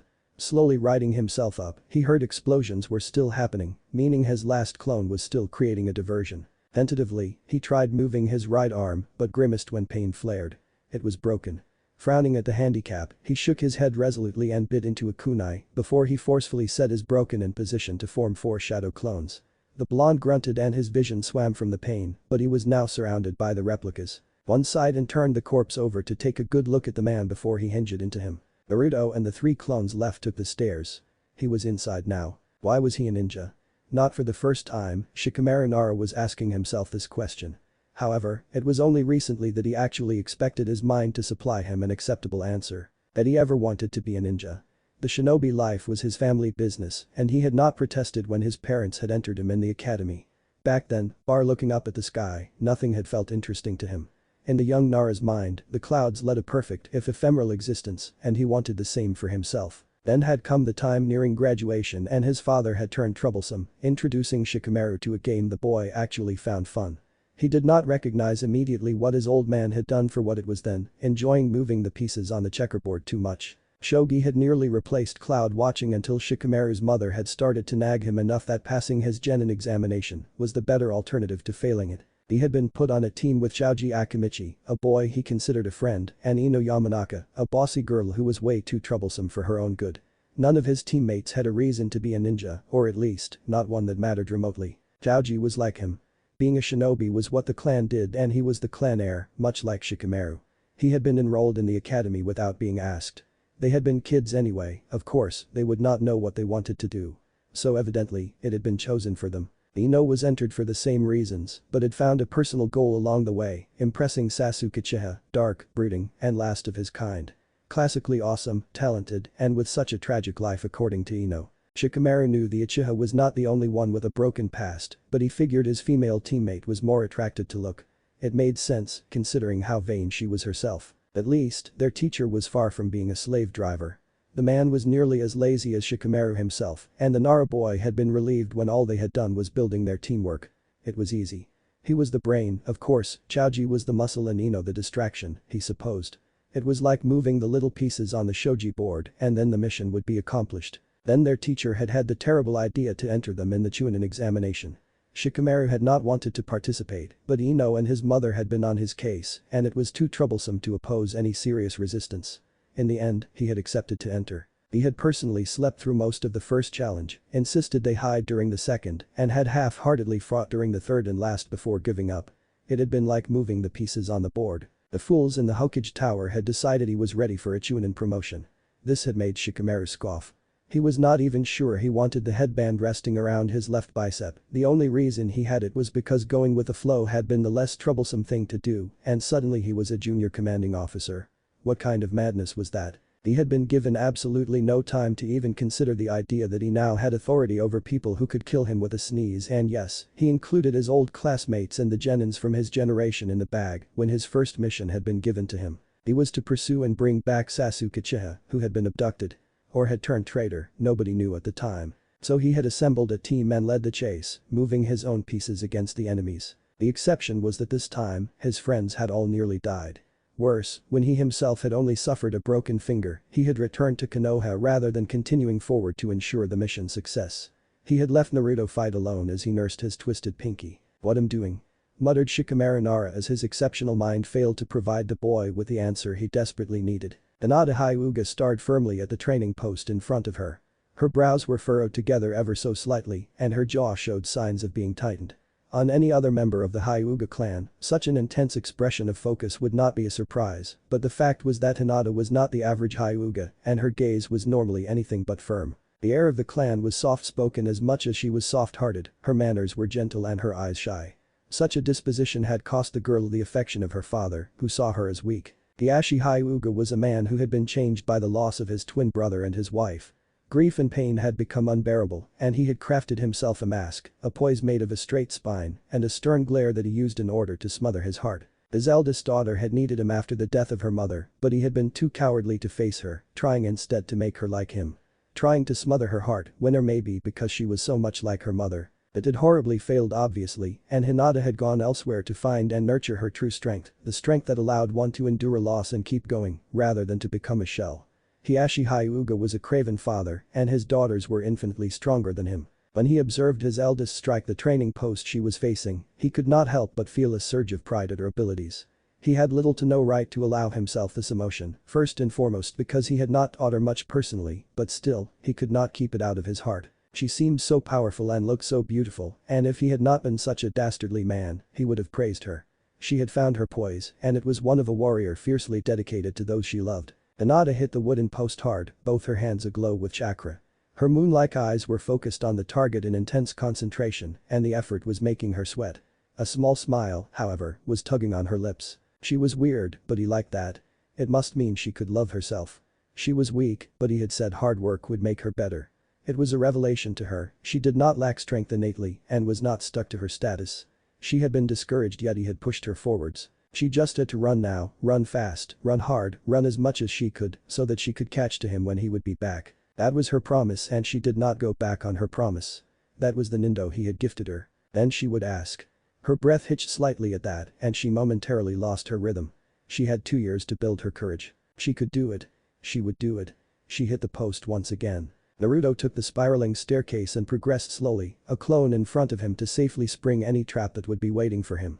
The boy himself was actually tiptoeing his way while stuck on the wall. He was sufficiently adept with trap making to know a good one was layered. His carefulness seemed to be for nothing as he reached the base of the tower without any incident. He slowly pushed the door and entered a hallway that entered the main, central building of the temple. To his right, he could see the closed monumental door the Kunoichi outside thought she was guarding. He snickered to himself, not a little proud of his infiltration. The motion jolted his broken shoulder, and he grimaced. The entrance to the inner part of the temple was through a smaller closed door. He surmised people from the Fuuma clan were welcomed in the hallway, and only the priests or priestesses could go inside the holy chamber. Well, he had no time for such considerations. He looked up and smirked when he saw the inner wall was pierced with windows. Carefully, he stuck to the wall with his chakra and walked up to the glass panel. He swore when he realized it was too rough to see through. He'd have to break it, which would attract the attention of whoever was inside, and worst of all, he'd go blind. A muffled cry came to his ears and suddenly, there was no time to think anymore. One of his clones took a kunai and smashed the ringed end of the handle against the glass, cracking it, but not shattering it. Rasengan, ordered the original, stretching his left hand out and drawing the necessary chakra. Another clone immediately ensured the wild rotation while he kept it contained. And fire. The whirling ball of pure chakra whined as he smashed it against the glass. It took less than 1/10 of a second for the orb to destabilize. The window was blown out in a rain of spiraling shards of glass. One replica was hit and dispelled, and Naruto got a deep cut across the cheek. The blonde realized how lucky he had been that most of the shrapnel had been sent away from him. He would have probably gravely wounded himself with his own attack. As it was, some pieces of glass were embedded in his jacket, but it was sturdy enough to resist being completely cut. Someone screamed in the inner chamber, and Naruto saw a man with black hair and thick eyebrows getting a bloody shard out of his arm. The boy's eyes roamed around as fast as they could. The inner room of the temple was, logically, an octagon. The walls were painted a soft orange, and there were 8 big columns of wood, painted red, in the center, enclosing an even smaller space. The roof was high up and arching into a dome, as the exterior had suggested. He vaguely noticed some paintings inside the cupola, but the urgency of the situation did not allow him time to indulge. His 2 clones peppered the dark-haired man with shurikens, which were easily deflected by the strange scissor-like contraption he had mounted on his arm. One clone continued his barrage from the windowsill, while the original and the second clone jumped up, still sticking to the wall. Given the man's weapon, Naruto assumed he was a melee specialist. It was the boy's favorite range, but the fact was that he had a broken arm. It was a big problem, considering it also robbed him from his Fujutsu, and his aim with his left arm sucked considerably. It was something to correct for the future, he silently noted to himself. Help me. A cry coming from in between the pillars attracted his attention. That was Sasam's voice. The original nodded to his 2 clones who winked in response. They would keep the dark-haired man busy and he would save the princess. Naruto sprinted up and along the walls until he reached the highest point of the pillars. Above him was the cupola and below, the sanctum of the temple. He could the clanging sounds of shuriken and kunai being thrown and deflected and the curses of the man as he no doubts chased his clones to no avail. The form of Sasam could easily be seen, restrained and laid on an altar. The slab of stone was cut into an 8 branches star and covered in esoteric markings. A masked figure, that of a man given his overall shape, was hovering above the girl, one parchment in hand and muttering something Naruto could not hear. Stalking down one of the pillars as silently as he could, the blonde approached slowly, intent on not giving his presence away. Little by little, snippets of what the man was saying reached his ears. How do you open? Come on, I traced the glyphs, I gave the blood, reveal yourself to me. Naruto shuddered. The man, it was a man's voice, he was sure of that, was unhinged. The blonde observed Sasam. The girl was trembling and nursing a cut on her hand as well as she could, given the ropes that bit into her. He needed to get her free, and maybe she could help him defeat whoever the masked man was. Now the question was, how was he going to accomplish that? Fishing in his pouch for one explosive tag, shadow clones were awesome when it came to not actually using any real supply, the boy realized in passing. Naruto dropped it. Like a leaf in a sweet breeze, the paper bomb fluttered down lazily. Hamakiri. Get rid of the pests. I can't concentrate. The masked man screamed suddenly in annoyance, probably at his companion who was still busy with Naruto's shadow clones. With a huff, he returned his focus to Sasam, just as the explosive tag landed on the girl. But the strangled cry of panic, the man wildly swiped at the piece of paper and, seizing Sasam, jumped outside of the perimeter delimited by the columns. Naruto pounced, kunai in his left hand. The knife bit into flesh and there was a grunt of pain before the boy was grabbed by his collar and thrown off. "You fucking roach. Who are you?" The blonde took a deep breath and grit his jaw to keep from vomiting, the pain in his broken shoulder difficult to ignore.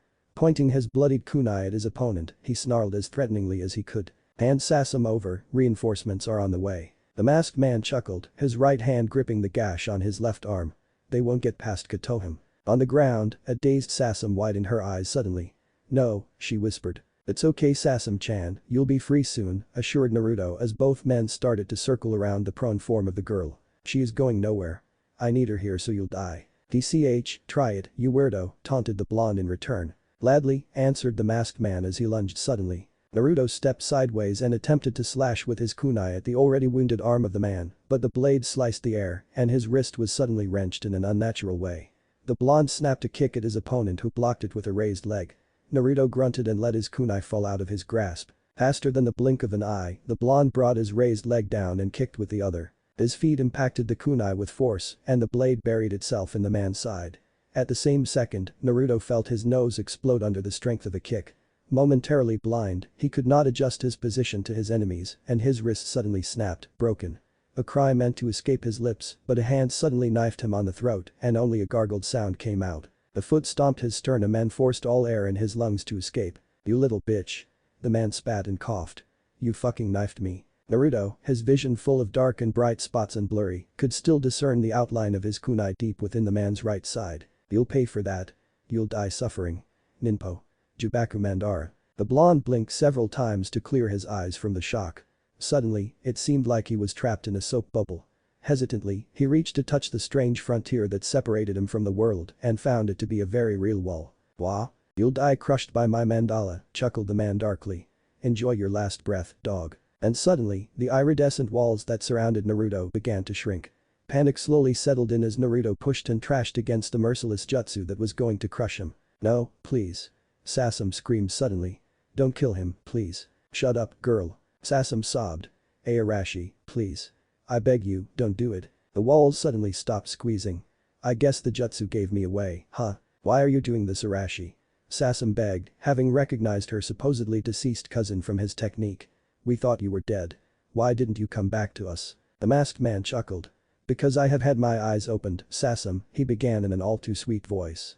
"The Fuma clan is weak, we bow to the fire daimyo and Konoha, but we can become great again. We can go back to the glory of the warring clans era. Orochimaru has promised me power, and I'll get it as soon as I deliver my end of the deal." "Orochimaru will betray you," spat Naruto from his prison. "Silence, dog. You die now." "No, please."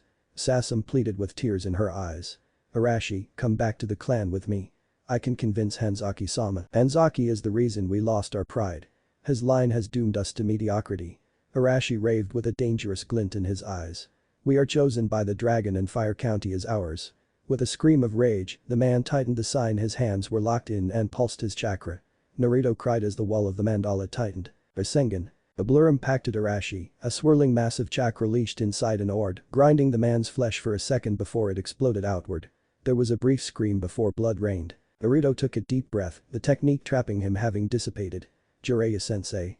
He panted, his body feeling like one giant bruise after being nearly squeezed to death. "Hey, Gaki," greeted the sage with a grim visage. "Everything alright?" Naruto winced and readied himself to count his wounds, but a desperate cry of horror silenced him. His eyes tracked the origin of the scream and he saw Sasam desperately crawling to the maimed remains of her dead cousin. "Arashi, Arashi, please," sobbed the girl. The Rasengan had probably dug deep into the man, but Jiraiya had allowed for the orb to explode, effectively obliterating half of Arashi's body. The man's abdomen was spilt everywhere, bits of guts and other organs dispersed across the room. Arashi was obviously dead, probably killed before he had even realized what was happening to him. His eyes were still open in a frozen expression of surprise. Naruto felt sick and averted his gaze, the cries and sobs of Sasam lacerating his ears like blades. A vision had imposed itself over the gruesome sight. Arashi's corpse was Sasuke's in the crying form of Sasam, Sakura. The boy shuddered and forced his mind away from the thought. He was brought back to the present by the hateful screams of the Fuma girl, who glared at Jiraiya like she wanted to murder him. "You killed him. I hate you." She struggled against her bindings, her eyes two dark pools of pain that promised to suffer. "I hate you. I hate you, Naruto." She screamed until her voice broke and her words were like daggers sinking in the blonde's heart. The toad sage chopped the back of her neck and Sasam fell unconscious. A clone of the white-haired man helped Naruto on his feet. "Don't take it at face value, what she said." The blonde nodded but still looked down, his face marred by a heartbroken grimace. They exited the temple and Naruto blinked at the sunlight. The clearing around the building was peaceful. The only trace of a fight was a pile of ashes that vaguely resembled a human body. "The girl outside," began Jiraiya, pointing his chin towards the cinders. "She used some sort of sacrificial jutsu. She nearly got me, too." Naruto swallowed thickly. He was glad he had not tried to fight against her. "How did you even get in?" the sage asked. "Actually tell me what happened after you left me." The blonde took a deep breath and proceeded to recount how his mission had gone. Jiraiya interrupted only rarely to ask for clarification, but otherwise stayed silent.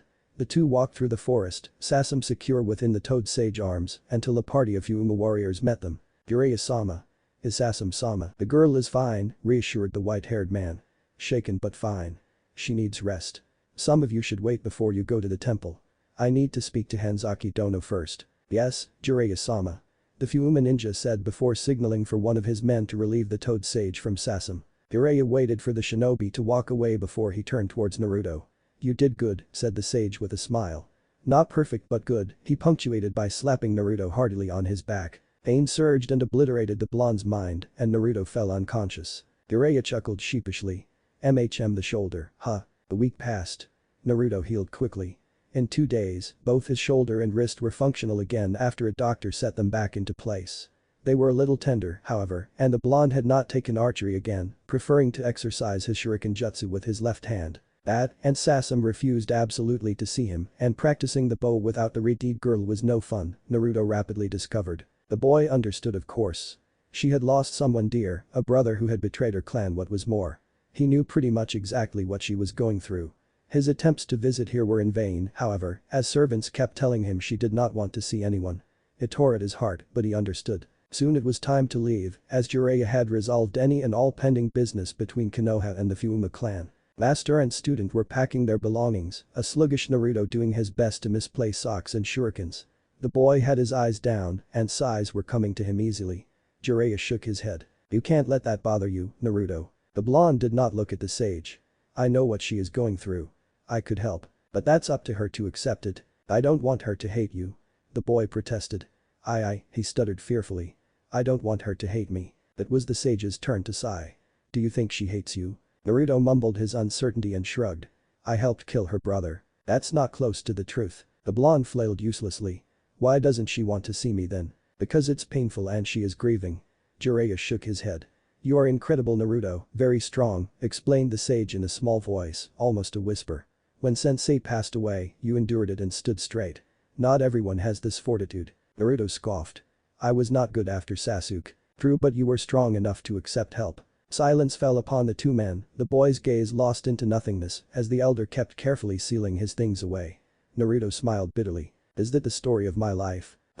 Trying to reach out to people only for them to ignore me." "Boy, Gaki, stop with the gloom. You reached a Hyuga boy, correct? You can't save people from themselves, Naruto. They need to want it, they need to choose it. You can show them a way, offer them a hand, but you cannot force them to take it and come to you." "But there is no but, Naruto. What would you do if they refuse?" "Use a genjutsu on them to make them see things your way." "What? No. Then you need to accept that people have their own will and that if you can't convince them, it is not your fault. I know it is hard for you to hear it, but it's like that. You can only do your best and accept that everything is not under your control." Naruto looked down hesitantly. "How do I know it was my best, though?" Jiraiya sighed. "Your life is important, Naruto. You're your own person, you live not only for others, but also for yourself. Those should be the boundaries. Isn't that being selfish? That's being human." The blonde fell silent for a few seconds. "Gigi gave his life," he pointed out. "They called it a will of fire when he was buried." Jiraiya rubbed his eyes. "Yes, he gave his life in defense of the village. It was one of those rare situations where every option was under his control. All choices were to be made by him alone. That's the difference. Gambling your life should always be your choice, not someone else's. The will of fire is not about becoming a martyr, Naruto. When the options are laid out, decide on those you can and preserve your life." The blonde nodded slowly and got up carefully. "Well then I decide to try one last time," he exclaimed before bolting out of the guest house. The toad sage cursed in protest, but the boy was long gone. Jiraiya shook his head, chuckling lightly. "Good grief, this Gaki. Naruto raced across the village and soon found himself in front of Sasam's house. Without a second of hesitation, the blonde climbed the walls and knocked at a window. "Sasam-chan. It's me, Naruto." There was no answer, so the boy darted to another window and did the same. When there was no response once again, he repeated his actions for each window round the house until "Go away." Naruto crossed his arms in front of his chest. "No. Go away. No. I can't force you to talk to me, but I won't go. I'm your friend Sasam-chan and friends stand by each other." There was a long silence before the window eventually opened to reveal a crying Redeed. "Hey, Sasam-chan," greeted Naruto gently. "Hey, Naruto-kun. Can I come in?" The girl nodded and the boy stepped inside. In a heartbeat, he engulfed the Redeed in a hug. Sasam froze and stiffened. "I'm sorry, I know it hurts," Naruto whispered. "I know you're in pain and confused. I lived through the same thing." Sasam progressively relaxed in the hug and perked up a bit at the boy's admission. "Ah, really? Really?" said Naruto as he proceeded to recount his misadventure with Sasuke. How are you okay after that?" asked Sasam in a small voice. Naruto felt something get stuck in his throat. "I'm not," he whispered. "Not yet. Some part of me still refuses to accept and never will, but I have people who were ready to help me and I took it." "You have people for you, Sasam. Just don't ignore them." "I see." The two teens stayed silent for a minute, still hugging. "Why do you hate me, Sasam-chan?" Naruto asked in a murmur. The girl trembled and pushed against the boy. "What? No. I'm sorry for saying that." The Redeed apologized in a fit of panic. "I was stupid." Naruto sighed in relief. "I thought because you didn't want to see me." Sasam hugged back fiercely, cutting Naruto's breath short. "No, I don't hate you, Naruto. Thank you." The blonde said, smiling lightly. "I couldn't leave before I was sure of that." The girl sputtered in the boy's embrace. "You're leaving?" Naruto offered her a sad smile. "I need to follow my teacher. But you're not done learning archery. And I wanted to go to the restaurant with you again. And I wanted to." Sasam interrupted herself brusquely, suddenly red from the root of her hair to the top of her chest. "I know," answered Naruto with a sigh. "It's my training journey though. It wouldn't be much of a journey if I stayed here." The boy frowned before a smile illuminated his visage. "Tell you what. I'll be traveling for 2 years, but I promise I'll come back before that to finish learning the boy with you." "You promise?" Naruto nodded firmly. "You bet. And I don't go back on my promises." Sasam nodded and locked gaze with the boy. "Then go," she said, her voice unwavering for the first time. "Go and be safe." Naruto smiled brightly.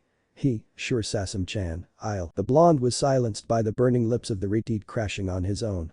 He felt her tongue brushing on his lips and opened his mouth by reflex. Suddenly, his brain shut down as a primal force took possession of his body.